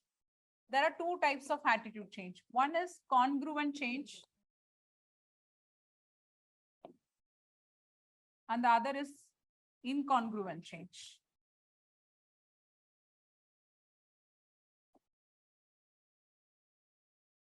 What is congruent change and what is incongruent change? Congruent change means here the attitude change takes place in the same direction. That is, the positive attitude becomes more positive. That means intensity gets increased. Intensity.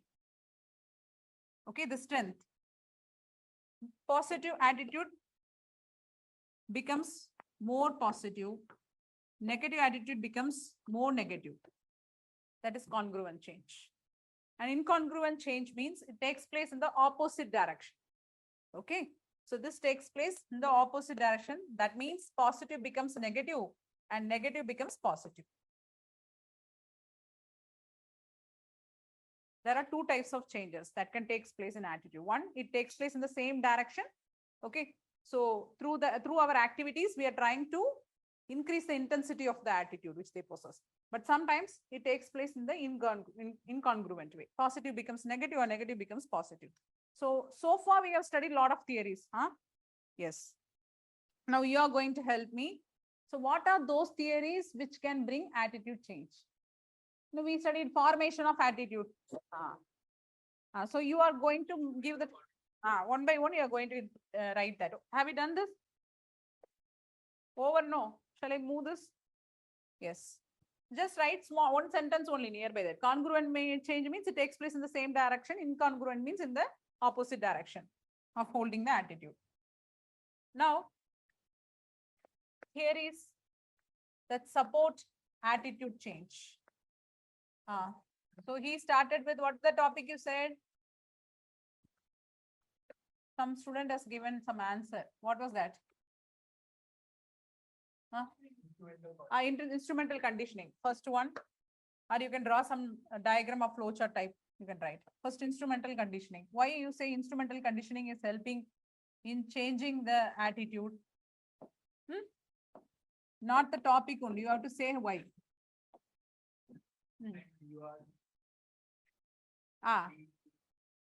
Sometimes you have positive attitude towards something. Consider anything. Okay. Now you have punishment. Somebody is punishing or you faces an unpleasant experience there. Okay. Don't question me in this manner. Madam, sometime my father beat me if I do like this. Then I repeat that again and again. Anna, you get an unpleasant experience, but you again repeat the same thing. You know, some people are out of box. We cannot control these type of people in this thing. Yeah? They don't fall under this. There are always some exceptions. So when you are facing a punishment or unpleasant experience, your positive attitude will turn to a negative attitude. Instrumental conditioning. Or we can say congruent change also takes place, incongruent change also takes place. Some people, if they receive punishment or unpleasant experience, they will turn to negative. Some people, positive becomes more positive. This also can take place.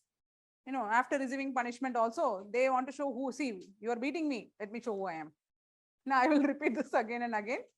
You're beating me for one day, I'm coming late. Daily I will come late only. Now we have that mentality also now. Pleasant or unpleasant experience. So this if it is in the reward, okay, reward position. Sometimes you are getting rewarded. Then positive becomes more positive. Yes.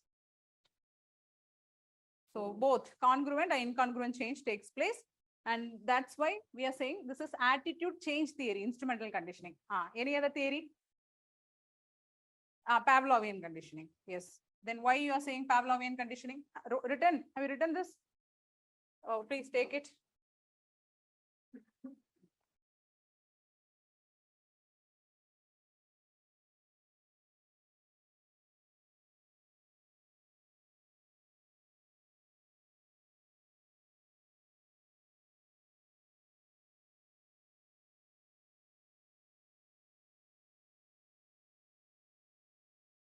Over.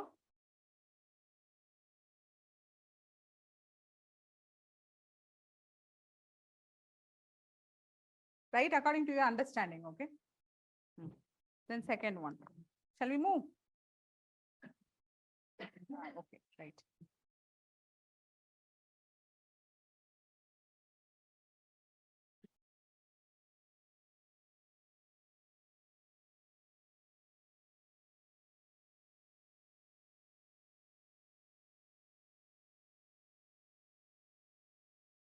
Over.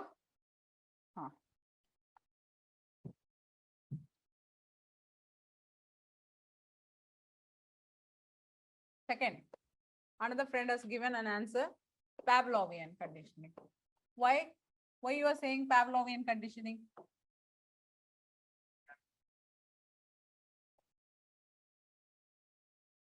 Hmm. Hmm.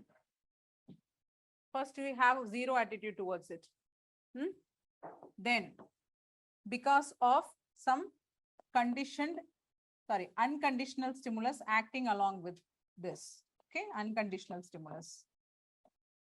As we said, the group.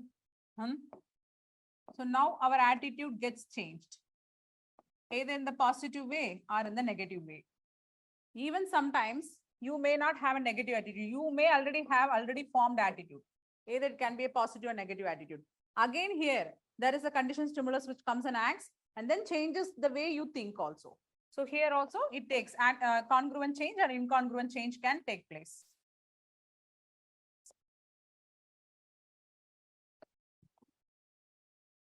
I am writing like this. You can write congruent change. Okay. Or you can write incongruent change. If you understand, you write it in the short form or write like this. Incongruent change can take place with respect to the attitude which you hold. You know what is Pavlovian conditioning? Where a conditioned stimulus, especially you take as a family. So there is some person whom they are talking, whom we are discussing in the home. You might have zero attitude towards them. You don't know about this person at all. Then over the period, these people whom you have trust, whom you love most, the family members are repeatedly feeding information to you related to that person.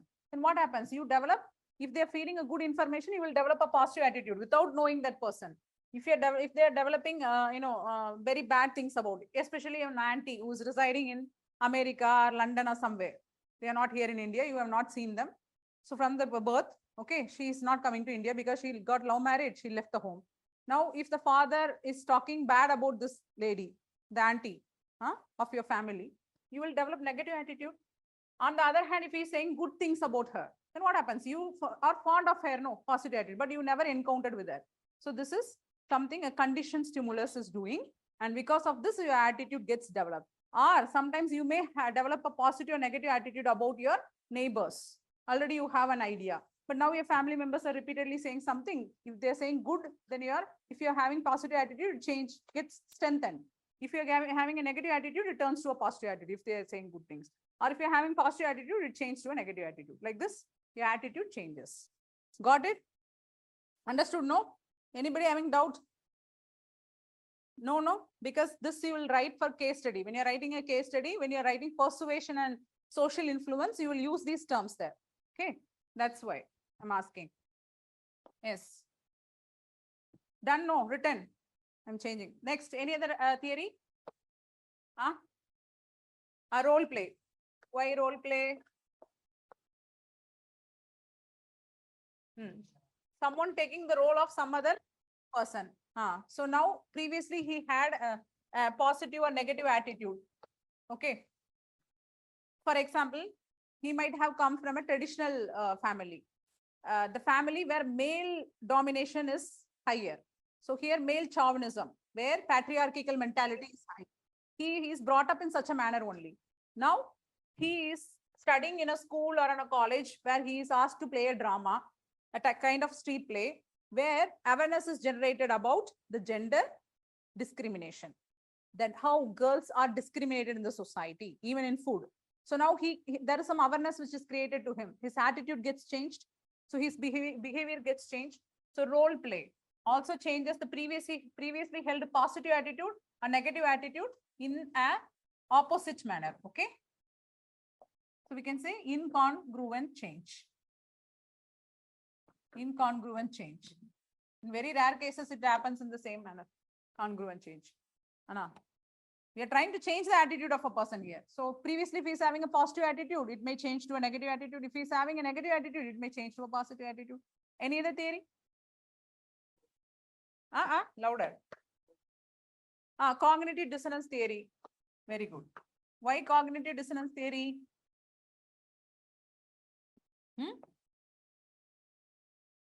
Right only. Why? It changes based on the behavior, it changes your attitude. We saw like that. So previously you held a positive attitude towards someone. Now this person reject you. You develop a negative attitude. Now come back. your action is not matching, or you are not getting a desired result which you require, right? So this is totally upsetting you. Come back. You're trying to change the attitude. So you change now to negative attitude. Okay, don't want. In a pursuing an exam, take like this. You are studying for UPSC exam, attempting for one time, second time, third time, vexed. You say, what is this? Foolish exam. Throw it away. I'm going to some other, see, I have my family business. Why I should struggle like this? Anna. So all are like, look like foolish questions. I don't want to attend this type of exams. Come back, change your attitude, move to another thing. Anna. So this is called cognitive dissonance theory. Okay. So that is also bringing in attitude change. Yes. Grapes and the fox story. Yes. Any other theory? We have discussed fifth. Any other?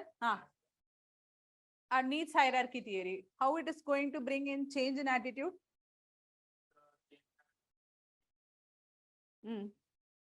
Very good. Actually, this is something a unique answer because nobody, many times we don't think in this manner. Maslow's needs, you take needs, not Maslow. You just write based on the needs, our attitude also gets changed. Okay, you need not mention Maslow also. Needs.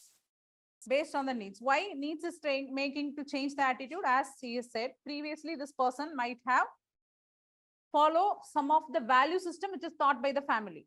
Now, due to some accident, he lost his family members. Previously, his family has told him and taught him in such a way that he should not, possess other people's property, take other people's property, steal. Okay, these are bad character. These are bad values. You should not possess this. This he keeps in mind. He never do it. But after what happened? Due to some accident, he lost his family members. There was no one for him. His family property, everything has been confiscated by the relatives. Now these people are abandoned. So they don't know how to live. He has a younger brother. Now his younger brother is hunger and he is fighting for his life. And he needs a medicine to cure his ailment. So what he does? He goes and steals. Now the attitude changes. Okay, based on the need, your attitude changes. Okay, so that also brings in change in attitude. Any other theory? Very good. Self-perception theory.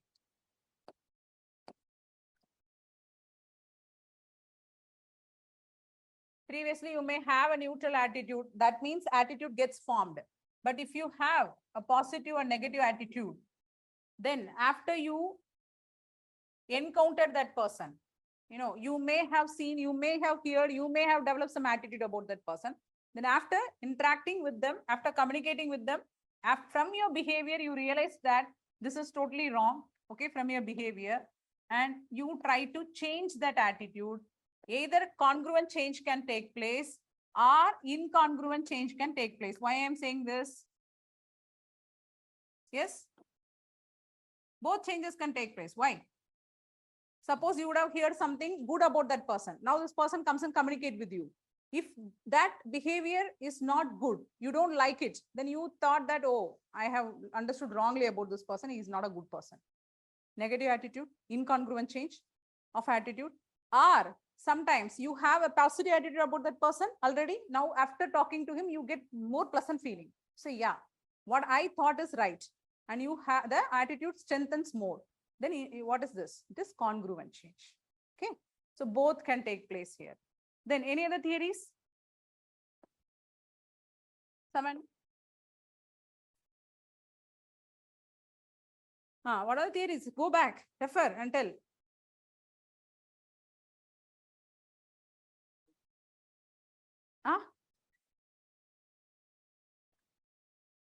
What is that theory?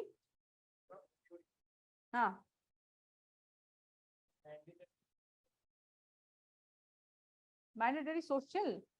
Louder. See, I have eaten only 2 idlis. I am shouting like donkey here. A proactive approach. How this will bring attitude change, right? You tell how it is going to bring attitude change. This is not a theory we have studied. Okay. So if you want, you can write and keep this. Proactive approach. It's not a theory, but it's an approach which we can use.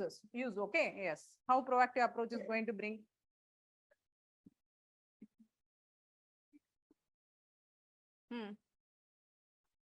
Proactive approach means what, first of all? We are before that something happens. We are not allowing something to happen. Before that, we are trying to act in such a manner. Okay, you are foreseeing some things. Okay, this can also change your attitude. Your friend is saying like that. How it can change your attitude? We use, actually this we used it in our, the theories where the civil servant especially has to have a proactive approach. That means in what ways they can bring proactive approach. Instead of writing the proactive approach, you have to say a civil servant by having a proactive approach, the methods of proactive approach like field visit, okay, inspections, all this will make him change his attitude from previously held one to the other one, shift in attitude. Okay, so this is not a theory which is supporting the attitude change, but this is a sentence which you have to make. How attitude change can also be brought. I told the negative minded officers can turn to be a positive minded officers because he was third generation IAS officer. How he will be? Third generation, having 3-4 houses in every state. So the mentality is totally different for him. He doesn't know how the people, how the common man who eat only 2 times a day feel. How will he understand his feeling? Only get into the field, go and talk to him, interact with him, see with his own eyes, his family, how he's leading his life. Then he will understand his pain. He'll understand his suffering. He flicks his finger, all the light will be on. But on the other hand, he goes to the farmer's house. If kerosene is there, only light will be there. That's the difference, no? The moment he see that, then only he realize the pain. He can put himself in the other person's place. That change in attitude happens. Okay, this is not the theory. Don't put it under the theory. Any other theories? Group affiliations. Good. Group affiliations can group conformity. Okay. In order to affiliate with the group and get conform with the group, you have to change your attitudes. Again, game has started. Okay, so you have to change your attitude. Sometimes we change our attitude because we are not individual. We are not alone. So in order to act like the group members, in order to get conform inside the group, you try to change the previously held attitude. Okay, so this is called group affiliation. Can bring change in attitude. Any other leftover? Evaluative conditioning. How? Why you are mentioning about evaluative conditioning? Because I said that in evaluative conditioning, if you are seeing a person when you are in that mood, or when you are encountering a problem when you are in this mood, but he is coming to say that if previously you may like the person, again, this does not come in evaluative conditioning. Don't confuse. Okay. So this is something where you encounter for the first time only. Not previously encountered person coming in a bad mood. It is totally different case. Okay. Don't bring it under evaluative conditioning. Okay, done. So like this, observational learning. Good. You can add that observational learning. Yeah, and even near exposure also you can write. Observational learning. Okay. How observational learning? You might have a different attitude.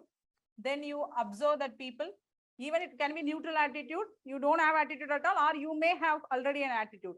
Now, after observing, after become friendly with this person, after talking for some more times, then you get different attitude towards this person. Okay.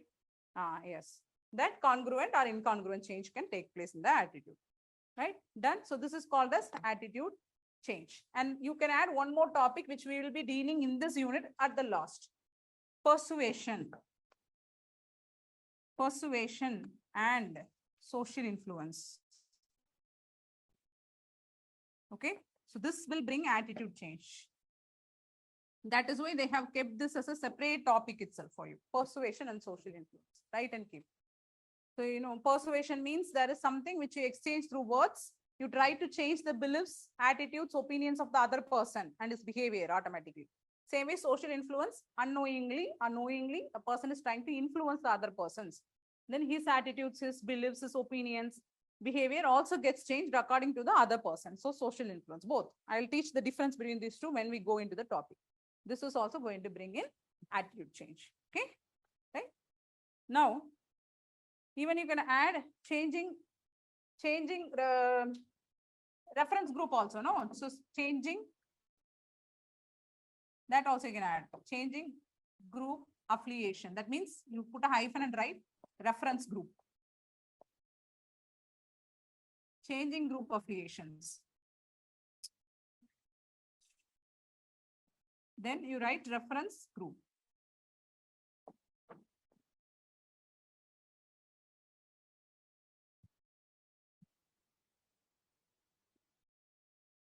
Previously, you are in one group. You are brought up in a group. You have bonded to that. You are bonded to that group. Now you are grown up. You want to become like one from the other group. Then you change your attitude accordingly. Now, yesterday we also saw what is reference group and how we change the mentality according to the reference group. Now, previously you would have led a very simple life. You are fond of everything. You walk, you go home, you chat with your friends, you eat the food which is there in the street also. But then what happens? You want to put yourself in the elite group. So then you don't fond of it. You change your attitude accordingly. You change your dressing style. You change the way you talk. So hairstyle also. According to these people you watch, then change it. That's reference group. Your attitude gets changed. Okay. Even your behavior also changes accordingly. Then now we will go to the next topic, which is very important topic. Please give a heading. Have you done till this? So no need of definition. You have taken about congruent and incongruent change, so you should know what is attitude change. That's it. Suppose they are asking a question like this. Let me put a question to you. What are the factors that affect the attitude formation? The attitude formed by a people. What are the factors? Suppose they are asking a question to you like this. What will you write? Factors that affect the formation of a person's attitude. That are components of an attitude. That is component of an attitude's part of an attitude. I can say like that. What are the factors that affect the formation of attitude? Cognitive foundation, you are saying, no? So in that you have to bring the theories. Okay, they may ask in different way. They will not ask you to explain what is Pavlovian conditioning, what is cognitive foundation in the formation of attitude, how attitudes get formed. No, they will ask the factors which are responsible for the formation of attitude or the factors which are responsible for affecting your attitude. Then you have to know how to answer. Okay, you can give personal factors. Then you can put all those things inside. Your groups, your associated peer group influence, your family influence. This is also affecting your attitude. Then you can just write, if you want to write it, you already have the answer with you. Okay. So just organize it. That's important. Okay. So then you can put social learning. What are called social learning? Observational learning, Pavlovian conditioning, instrumental conditioning. All these are called social learning theories. Okay, like this you have to give your answer. Now put a topic: public and administrative attitude and governance in India. Public and administrative attitude. Public and administrative attitude and governance in India. Public and administrative attitude and governance in India. This is one important topic. That's why I'm not forwarding for you. I'll just deal here. There is some topic called as moral and political attitude. For that, I'll forward the notes. Okay. So it's very, very dry topic. Just you want to know what is the link between morality and politics. That's it. That will be given in notes. Okay. Read it. If you have any doubt, you can ask me in the class. Now, what is the topic? Attitude. For that, you draw this diagram. Have you done this already?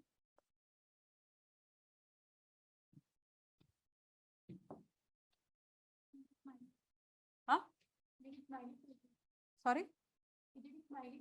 No, not smiley faces.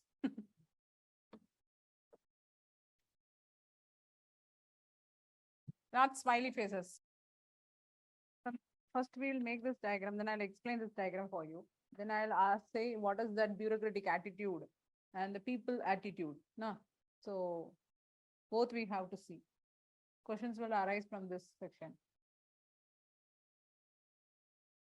That one, moral responsibility. Moral responsibility gets increased, but the role gets decreased. PPP. What is PPP? Arrow steering. You know what is PPP?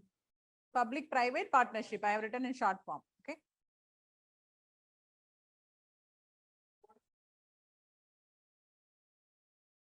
This one, welfare regulation.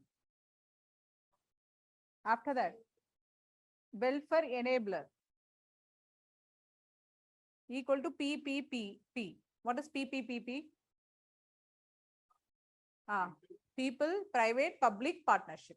Okay, that is now. Now we are in that mode. What is difference between? What is the difference? Here, public-private partnership. Public means we are mentioning about the government. Okay, there people, public-private partnership. People plus government, that is common citizens plus government plus private partnership.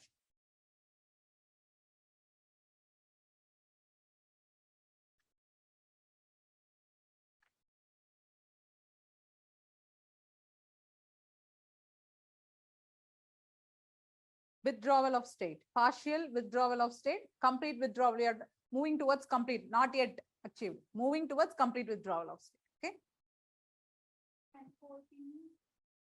Fourth, public, no, people, public, private partnership. Partnership, no. Memorandum of understanding. From through that, it lead to partnerships. Public-private partnership. Who gave? Which committee recommended for memorandum of understanding?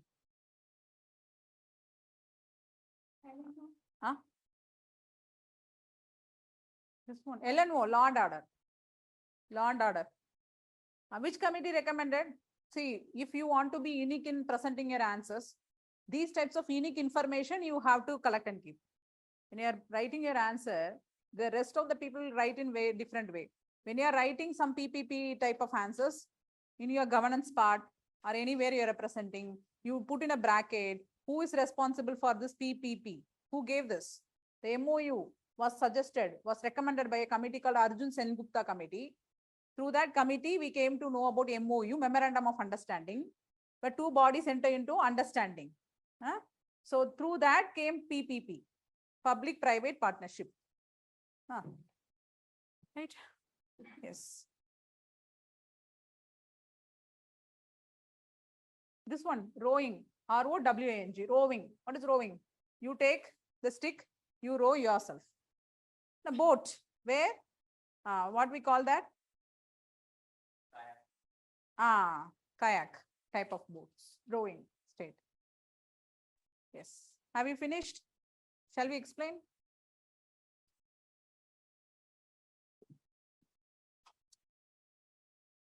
In this part, we will do two more diagram also.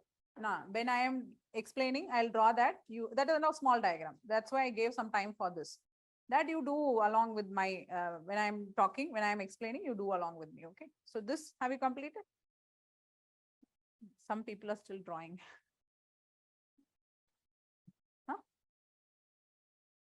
Who gave law and order?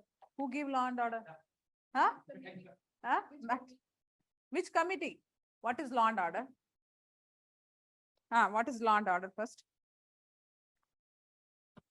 See, law and order is a word. Okay. It need not be given by committee. Law and order means what? We are maintaining the law and order, which is responsible for law and order of the country. We have a lot of act. We have the topmost thing called as constitution. We have bodies to uphold this law and order. Who are they? Someone framing laws in order to maintain it. Who? Legislative. Who is implementing that law? Executives. Who's watching all these things, whether it is happening in the proper way? Judiciary. We have these people, these organs to uphold the law and order.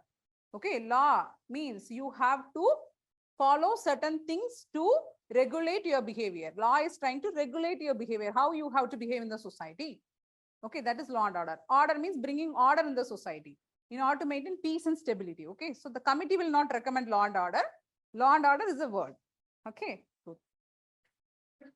Because I think you don't attend this polity or governance so far, no classes. Polity, governance you have done, but polity, oh my God. Okay, fine. Shall we start?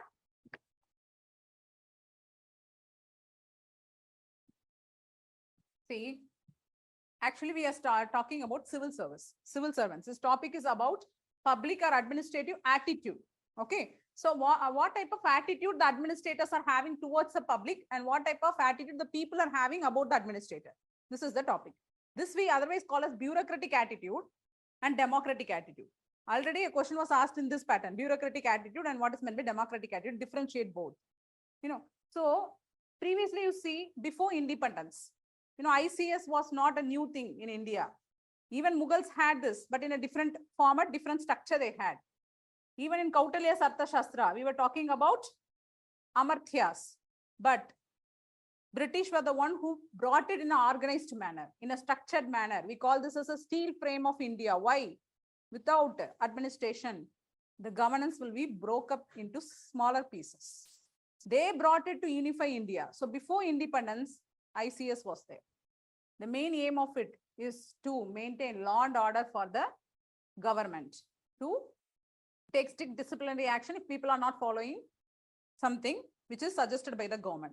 And revenue collection. Mainly their duty is to collect revenue from the people. Taxes, now you are paying. Same. Who is responsible for that? A district collector is responsible for that. He collects it, he sends it there. So this law and order and revenue collection was handled, and that's why we call this as police state. Previously, one and only function of the government was to do this to the people. They gave only this. They provided security to the people. They collected money from the people. So an administrator who acted as a face of the government, even then, even now. Okay. So they acted as a face of the government. Then at that period, those people who ruled us don't know our language. They don't know how to connect with us. For that, they recruited a middleman in the name of administrator. Administrator knows the local language and they are also loyal to the government. Okay, so to unify India, they brought this administrators, civil service, and they maintained the law and order and revenue collection for the government. So their only duty is to do this. So the scope is very narrow. They only did this.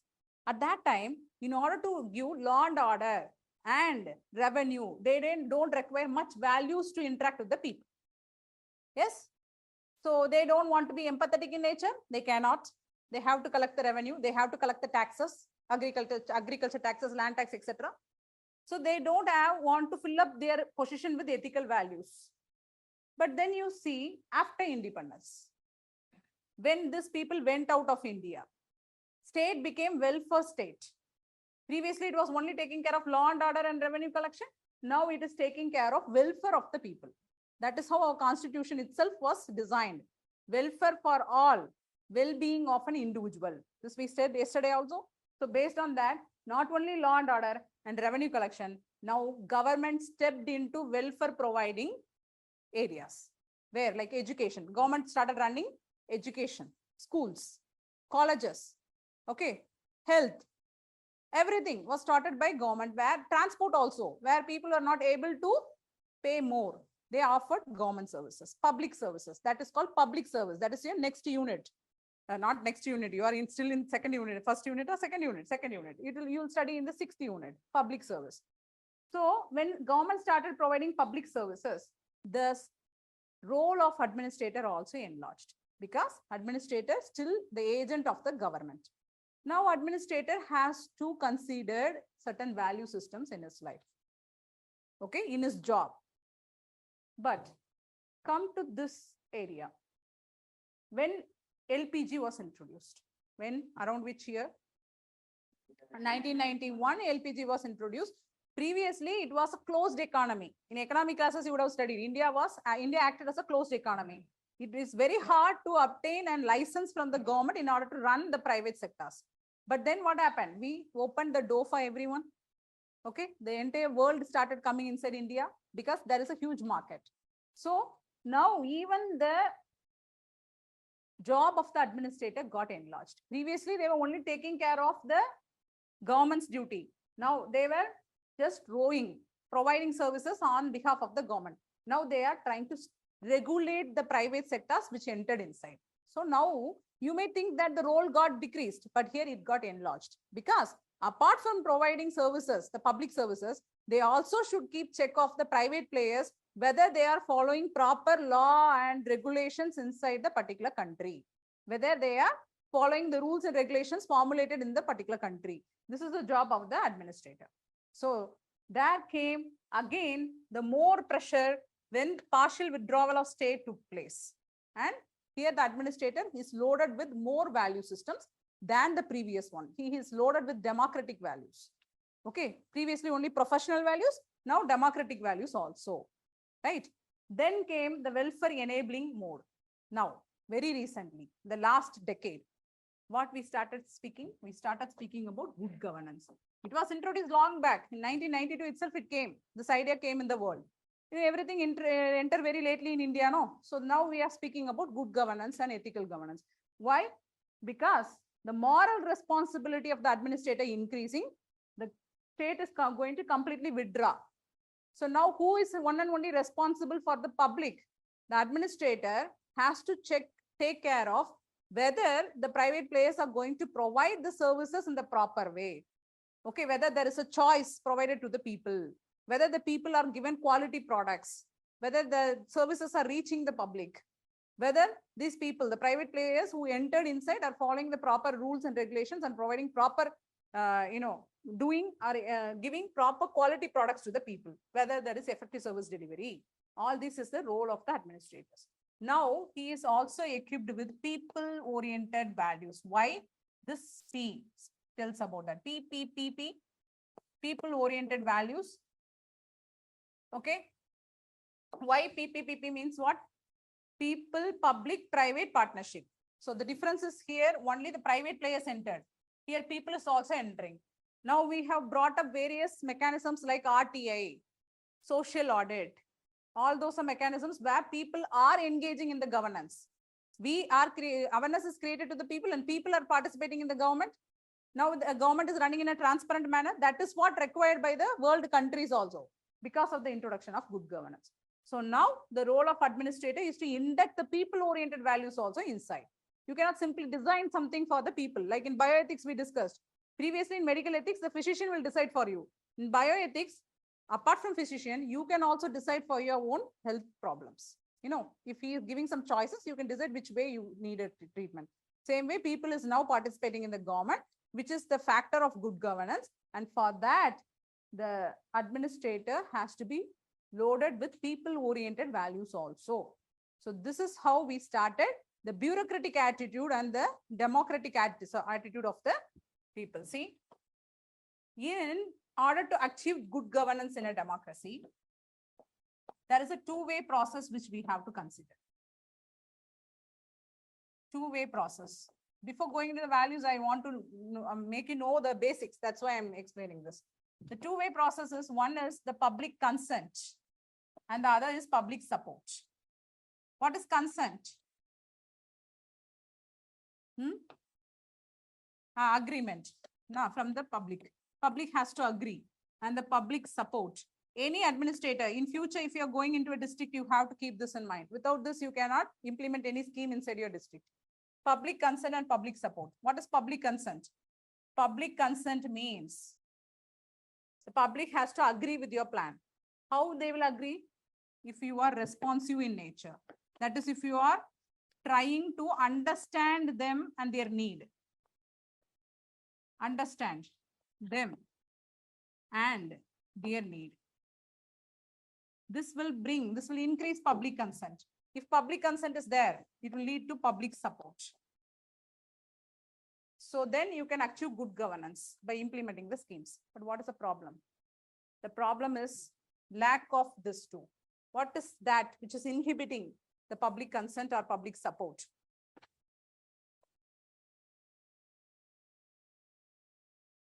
The bureaucratic attitude.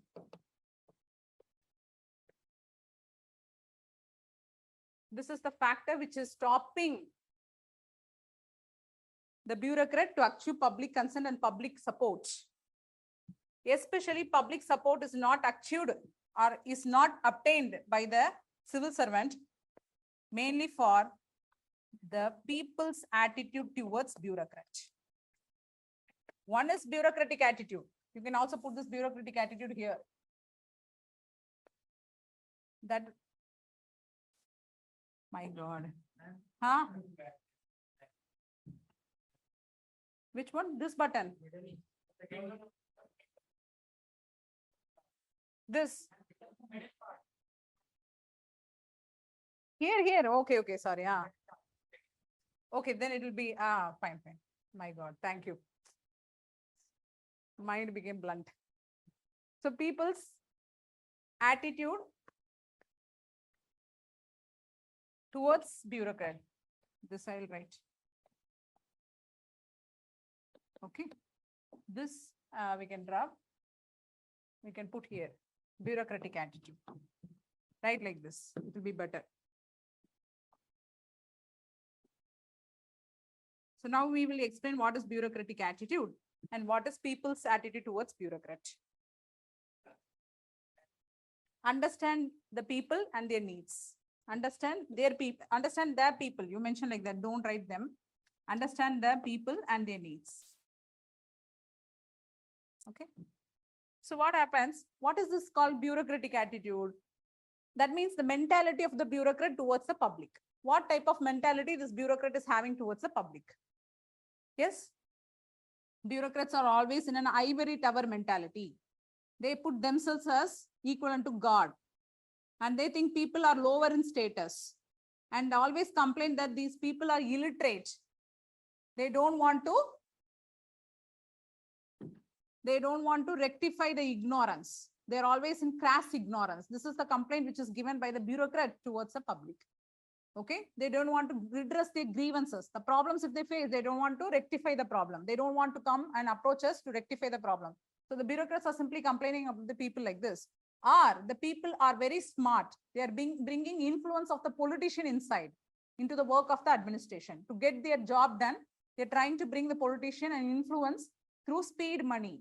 Okay, so in this way, they're trying to get their jobs done, right? So these are some of the complaints are the bureaucratic, the people's bureaucratic attitude towards the people. Okay, so the bureaucrats are always rule-minded and having ivory tower mentality, distancing themselves from the people. Okay, so then they consider the people are illiterate, they don't understand anything, even if we explain. So they say that we have to design the scheme for them, we have to implement it, people support is not required. And again, they say that people are like crass, they are always in crass ignorance. They don't want to, these words you please note and keep. When I talk, that comes from my mind. I will never give in notes this. Crass ignorance, I will dictate, but it will not be in notes. Crass ignorance, mention that word. People are always in crass ignorance. They don't want to rectify the ignorance. They don't want to redress the grievances. Okay, these are the mistakes pointed by the bureaucrat towards the people. They also use as political influence inside the job of the administration and completely confuse the administrator in taking decisions. Okay, or pressurize the administrators in taking decisions. These types of things are pinpointed by the bureaucrat towards the people. Okay.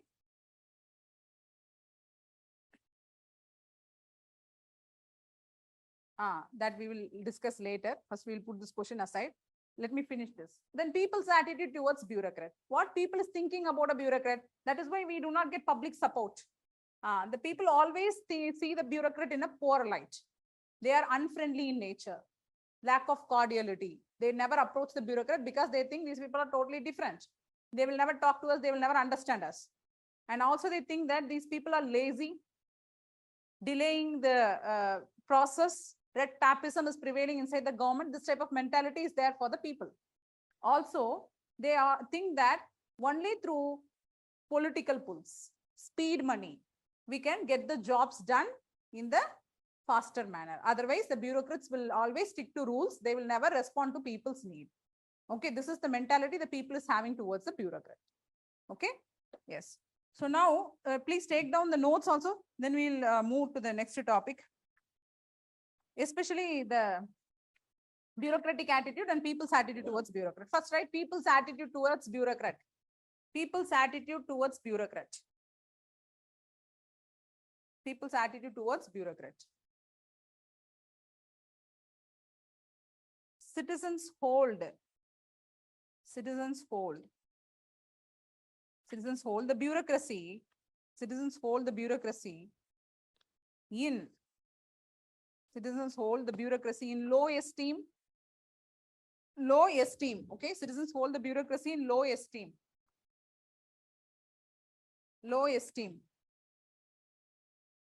Full stop. The relationship between full stop. The relationship between citizens and public servants. The relationship between citizens and public servants. Lack. Relationship between citizens and public servants lack cordiality. Cordiality. Lack cordiality. Full stop. The public is suspicious. The public is suspicious. The public is suspicious about. The public is suspicious about the integrity. The public is suspicious about the integrity of public officials. Underline that. Suspicious about the integrity of public officials. That is the main problem for the civil servant. Everywhere they go. Okay. Suspicious about the integrity of public officials and regard. R-E-G-A-R-D, regard. Insert single quotation, you write. And regard, insert single quotation. Right contacts. R-I-G-H-T, right? C-O-N-T-A-C-T-S. Contacts. Insert single quotation, okay? Right contacts. Comma. Done? Understood? Have you written till this? Right contacts. Comma. Again, under single quotation. Political pulls. P-O-L-I-C-A-T-I-C-A-L. Political. P-U-L-L-S. Pulls. Political pulls. Comma. Again, single quotation. Speed money. S-P-E-D-M-O-N-E-Y. Speed money. Know the difference? No, all the three are different. What is right contact? It doesn't mean a political person should be right contact. If you want to get job done inside the public office, you should know someone from the office. They should call and tell, see, so-and-so is coming, my son-in-law, my friend, get the job done. Right contact. Political pull, you know. Speed money, you yourself paying some extra money to get the job done. Speed money. Giving some money to the police officer, escaping the traffic light. Under the table. Money under the table. So, etc. As the ways and means. Showing Gandhi will do everything. Not that Gandhi photo. This Gandhi. As the ways and means to get things done. Full stop. Ways and means to get things done. Full stop. Then the public feels that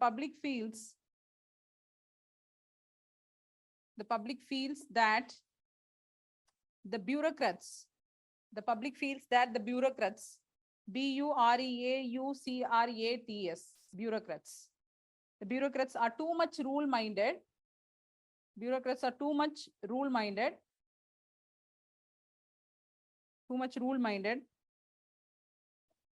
And devoid of and totally devoid of any human considerations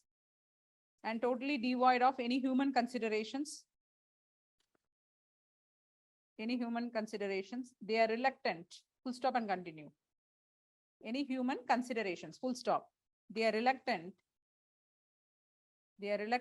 in disposal of work. Etc. They are reluctant in disposal of work, etc. Full stop. Okay. Now, administrative, that is bureaucratic attitude. Put a heading, bureaucratic attitude. Bureaucrat points out that. See, one thing is that those who are coming and sitting personally and taking classes, you are taking notes here. Okay. You are putting your effort, you are compromising your time, you are sitting here, you're doing it. Don't share it with those who are not regular. Don't do it. Okay. I am telling you, this is a kind advice for you. Okay. So these people are very smart. They never attend the classes until they are not well. You know, if they are not well, you can help. If they're not able to attend due to some emergency, you can help.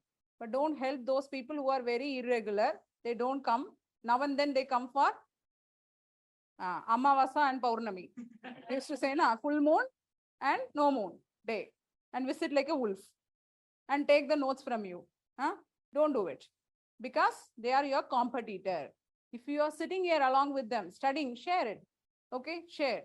take it from them, share it. But don't do for those people who are irregular and they're very wicked and cunning. They will clear very smartly, I'm telling you. Okay, don't do that for them. Have you done till this? In disposal of work, etc. Okay, bureaucratic attitude. Under that you write. Bureaucrat points out that people are unaware of their rights. People are unaware of their rights. Unaware of their rights. They don't know. They don't understand their rights. Okay, comma. Have no understanding of the problem. Comma. Have no understanding of the problems. Have no understanding of the problems. Have no understanding of the problems. Comma. Problems and you know what happens, many cases this is the problem. They don't understand the problem what it is. You would have seen a movie in Hindi only they have made, where the people residing near the tiger location. A tiger used to live in the forest, near the forest they are residing.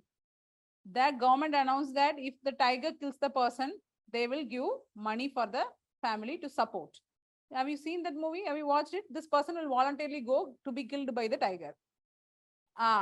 You watch it, very comic way they have made it.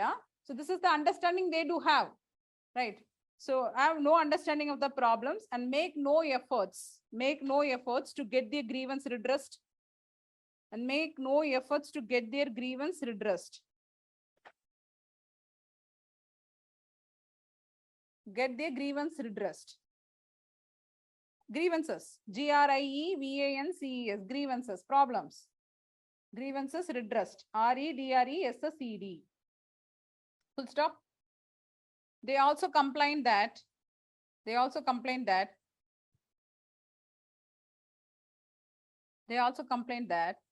is too much interference. They also complained that there is too much interference in the administration. There is too much interference in the administration.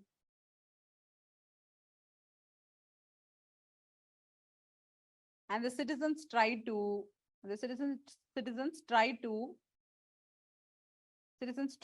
bring pressure. Citizens try to bring pressure through local politicians. Bring pressure through local politicians. Okay. Yes. As one of your friend has asked, if there is some pressure which comes through politician, what will you do? What will you do? Civil servant, future civil servant, you can give the answers. Suppose you are in a district. You are doing your work. People are not satisfied with your work. They bring some politician, they ask something to be done. The politician comes and talks on behalf of the people. What will you do?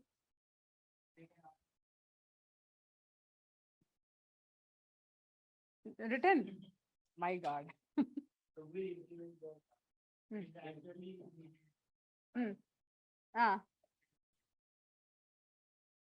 Very good. This is a smart way you do. When that person comes and talks to you, you don't respond to him in that way. You say, yes, sir, let me look into it. You know, what you have brought to me, I will check it. If it is in the proper official way, I will implement it. If it is it's going against the rules, I cannot do it. You can simply refuse it. This will not be supported by the administration. So that's how you have to do this. You cannot simply say, get out. Anna, how dare you come and sit in front of me and talk to me in my office like this? There was one officer who never stand when an MLA has come inside. There was a video also now which was circulating in the social media. They asked him, get up, get up, get up. They were shouting at the MLA persons came inside. He's a ruling MLA. Actually, there is a code of conduct for you. If a politician, a ruling MLA comes inside your office, you have to get up. It's manners. Either he may be a dirty person or he is a good person. That doesn't matter. He is a corrupted MLA or he is not corrupted. That doesn't matter here. But if he is coming, he's a political master. You have to get up. You have to give respect. That's mannerism. But this person, what he did, he was sitting in the chair. He's very honest. He never bent before anyone. MLA comes inside. He was sitting in the chair, sit down. Then you know what the MLA will do. He's for that only, for respect only these people go for politics. The people started shouting at him, get up, get up, get up. He's sitting, you just stand and talk. This is so circulating in the media also. Wearing cooling glasses, going to receive Modi ji. Huh? Next day, suspended. And because there is some decorum which you have to maintain, uniform which you have to maintain. Okay, so that's what, there is something which you have to follow. Same way, you cannot shout at these persons. You can just simply say, yes sir, I will look into it. Just do what you're doing. That's it. Next, so again you write one, continue that the main bureaucratic mentality is, the bureaucrats mainly have ivory tower mentality. You mentioned that the bureaucrats mainly have ivory tower mentality. Ivory, I-V-O-R-Y, T-O-V-E-R, sorry, T-O-W-E-R, ivory tower mentality. That means high mentality. Okay, that is only we are mentioning this word, ivory tower mentality. Tower, T-O-W, you can also write gold tower mentality or something like that. Huh? Tower, high mentality they have. Okay, ivory tower mentality, and maintain distance from the public. Maintain distance from the public. Maintains distance from the public, which is not good for, achieving, GG and EG. Which is not good for achieving GG and EG. What is GG and EG? Good governance and ethical governance. You know by now. Please don't ask me what is GG, EG. When you're writing exams also, you can write GG, EG. Examiner will know. Good governance and ethical governance. Okay, done. Full stop. So now it is the time. Now it is the time we have to move from. It is the time we have to move from. The time we have to move from bureaucratic attitude. We have to move from bureaucratic attitude towards democratic attitude. Towards democratic attitude and people-centered attitude, or people-oriented. People-centered, or you put slash, people-oriented, any word you can use. It's time we have to move from bureaucratic attitude to democratic attitude. Please, if somebody is asking, you repeat it. I am telling from my mind only. Democratic attitude to and I have said and people-oriented or people-centered attitude. Full stop. People-centered attitude. It means the complete bureaucratic attitude cannot be removed. The complete bureaucratic attitude cannot be removed. Okay, we require bureaucratic attitude also. The rule-oriented attitude should be there. Okay, why? Why we have to have bureaucratic attitude at sometimes? Otherwise, everything will end up in chaos, confusions. They don't know who gave order for whom, which happened in Thoothukudi incident. When the public police, see, there is a comic thing. If you and your friend are clearing at the same time, you scored 5 or 10 marks more than him. Huh? Then you got IAS, he got IPS. When you enter the state, you two are posted in the same district. When you enter the district, he has to salute you. Now, there is some kick in that. Yeah, you order him around. Anyhow, you are the one who is going to maintain the land order in the state. So that bureaucratic attitude is necessary in order to control those people who you have to control. Otherwise, they will sit on your head. So you have to have bureaucratic attitude. Sometime to maintain the law and order, it is required. So what you have written? It's not complete removal of bureaucratic attitude.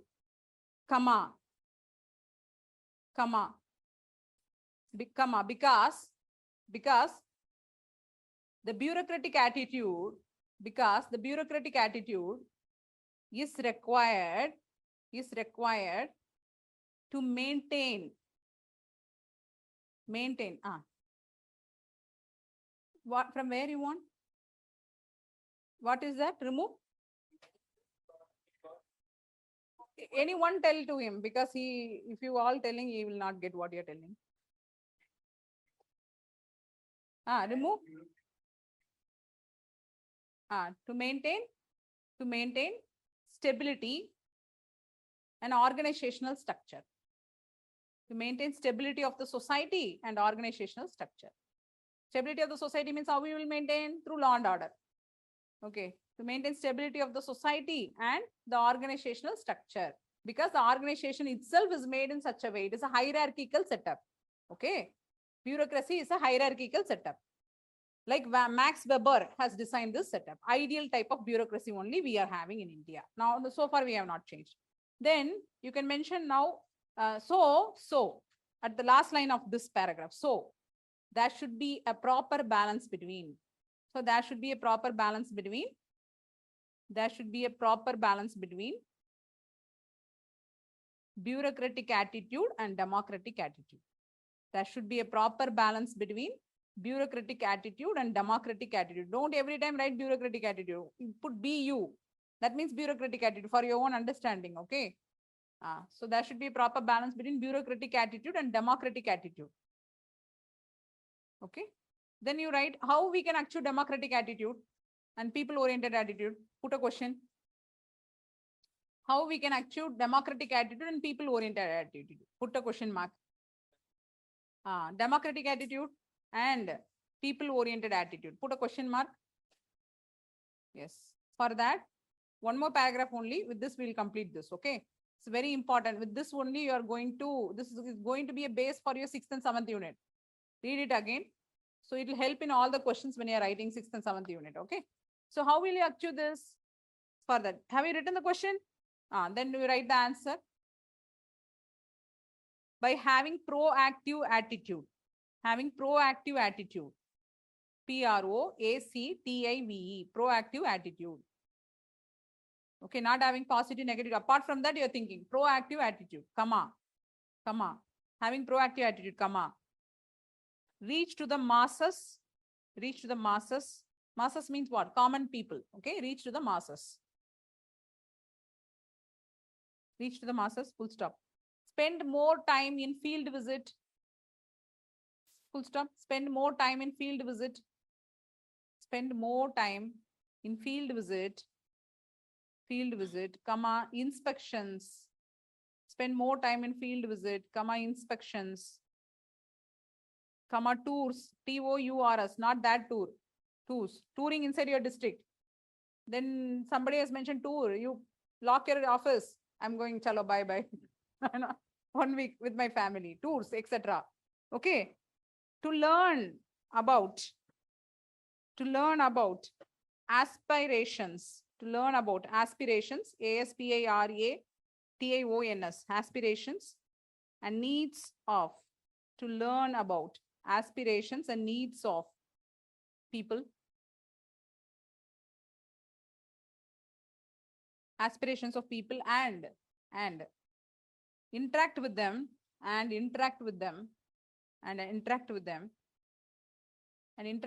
to make them educate about their rights. Interact with them to make them educate about their rights. To make them educate about their rights. To educate about their rights. Make them to educate about their rights and to actively participate in governance. Okay, this is very, very important. People participation is an important factor of good governance. Make them actively participate in governance. Then only you will achieve these two, people's support and people's consent. Both will come. Okay, in governance. Write one more sentence. As per HOTA committee. Okay, as per HOTA committee. That is important.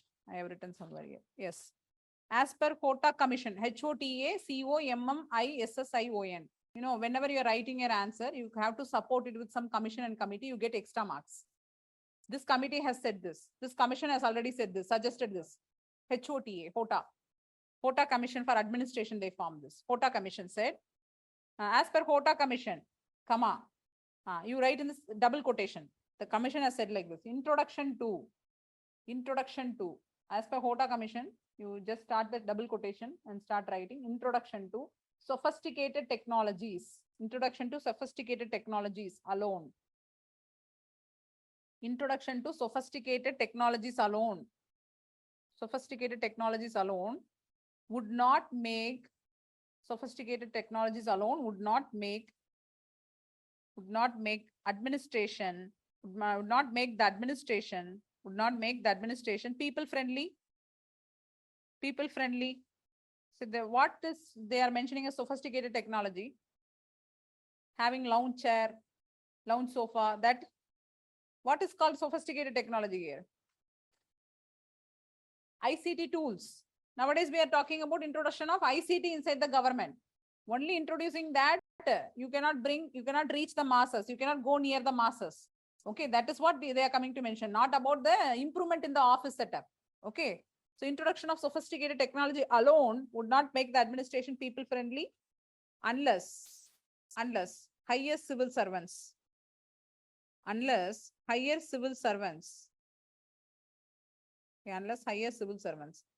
have a proactive attitude, and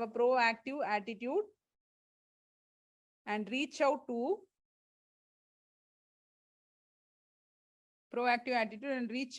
the common people, okay, to the masses. That is the meaning. Reach out to the common people. Okay. So this is how you have to write an answer for a question. If they're asking some question like this, one time they asked what is bureaucratic attitude, democratic attitude, differentiate between them. That was the question. So they're asking some question, or even in 6th and 7th unit, you can use this answer when you're writing the 6th and 7th unit when question appears from that unit. Okay. So now, for example, you can write some people there, one who has differently approached the people. Like the Raj Yadav, you don't mention his name, you write Sikkim cadre officer. Example, Sikkim cadre officer, who has introduced DAV initiative, DAAV. Okay, DAV initiatives, DAAV. It's related to some administrative program, DAV initiative. He introduced this program in Sikkim and transformed lives of around 7,000 people. When they asked how you are able to achieve success in this program, he said something to the people. He said something in the media. What he said, do you want to write it? Should I dictate it? If you want, you can use it in your exams. When you're writing your answers, you can use it. Okay. Write that. When asked how you are able to reach success in your program, he said one thing. Just write like what he has said, I'll say the same thing. You cannot sit in an office, inside the double quotation you write. You cannot sit in an office. Okay, you cannot sit in an office, comma. You cannot sit in an office, comma. Car policies, CARVE, cow. Car policies. Okay, you cannot sit in an office, comma, car policies. That is framing policies. He's talking about framing. Framing means complete framing is done by legislative body. What is called delegated legislation? Again, the question is to you. What is delegated legislation?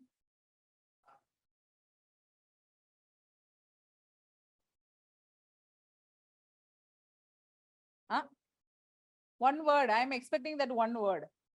That is, in many cases, legislatures don't have much time to study field, to do field visit, to learn about the local conditions, to know about the local need. What they will do, they will frame the law in skeleton format. Skeleton format, they will frame that this is the limit. These are the things which you have to keep in mind. They pass it to the executives. So now executives will form the rules and regulations inside the main law, main body.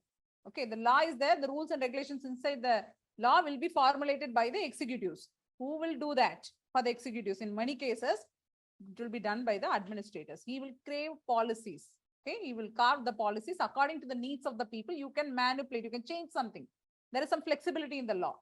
You can do it. Okay, so that's how. Carve policies and make decisions on. Carve policies and make decisions on. Make decisions on. Hearsay. Hearsay. Hearsay. Make decisions on. Hearsay. Put full stop. Put full stop. Hearsay. Hearsay. Hearsay. Okay. Hearsay. Put full stop. Get out on field. Get out on field. Get out on field. Right? Comma. Interact with villagers. Interact with villagers. Interact with villagers, comma, villages, comma, list down their problems.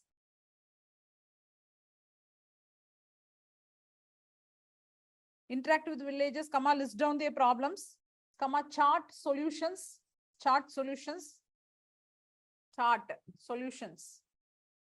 and work hard. Chart solutions and work hard to execute them. Work hard to execute them. So he's talking about both empathy and compassion. Compassion means you are trying to relieve the problem the other person is facing.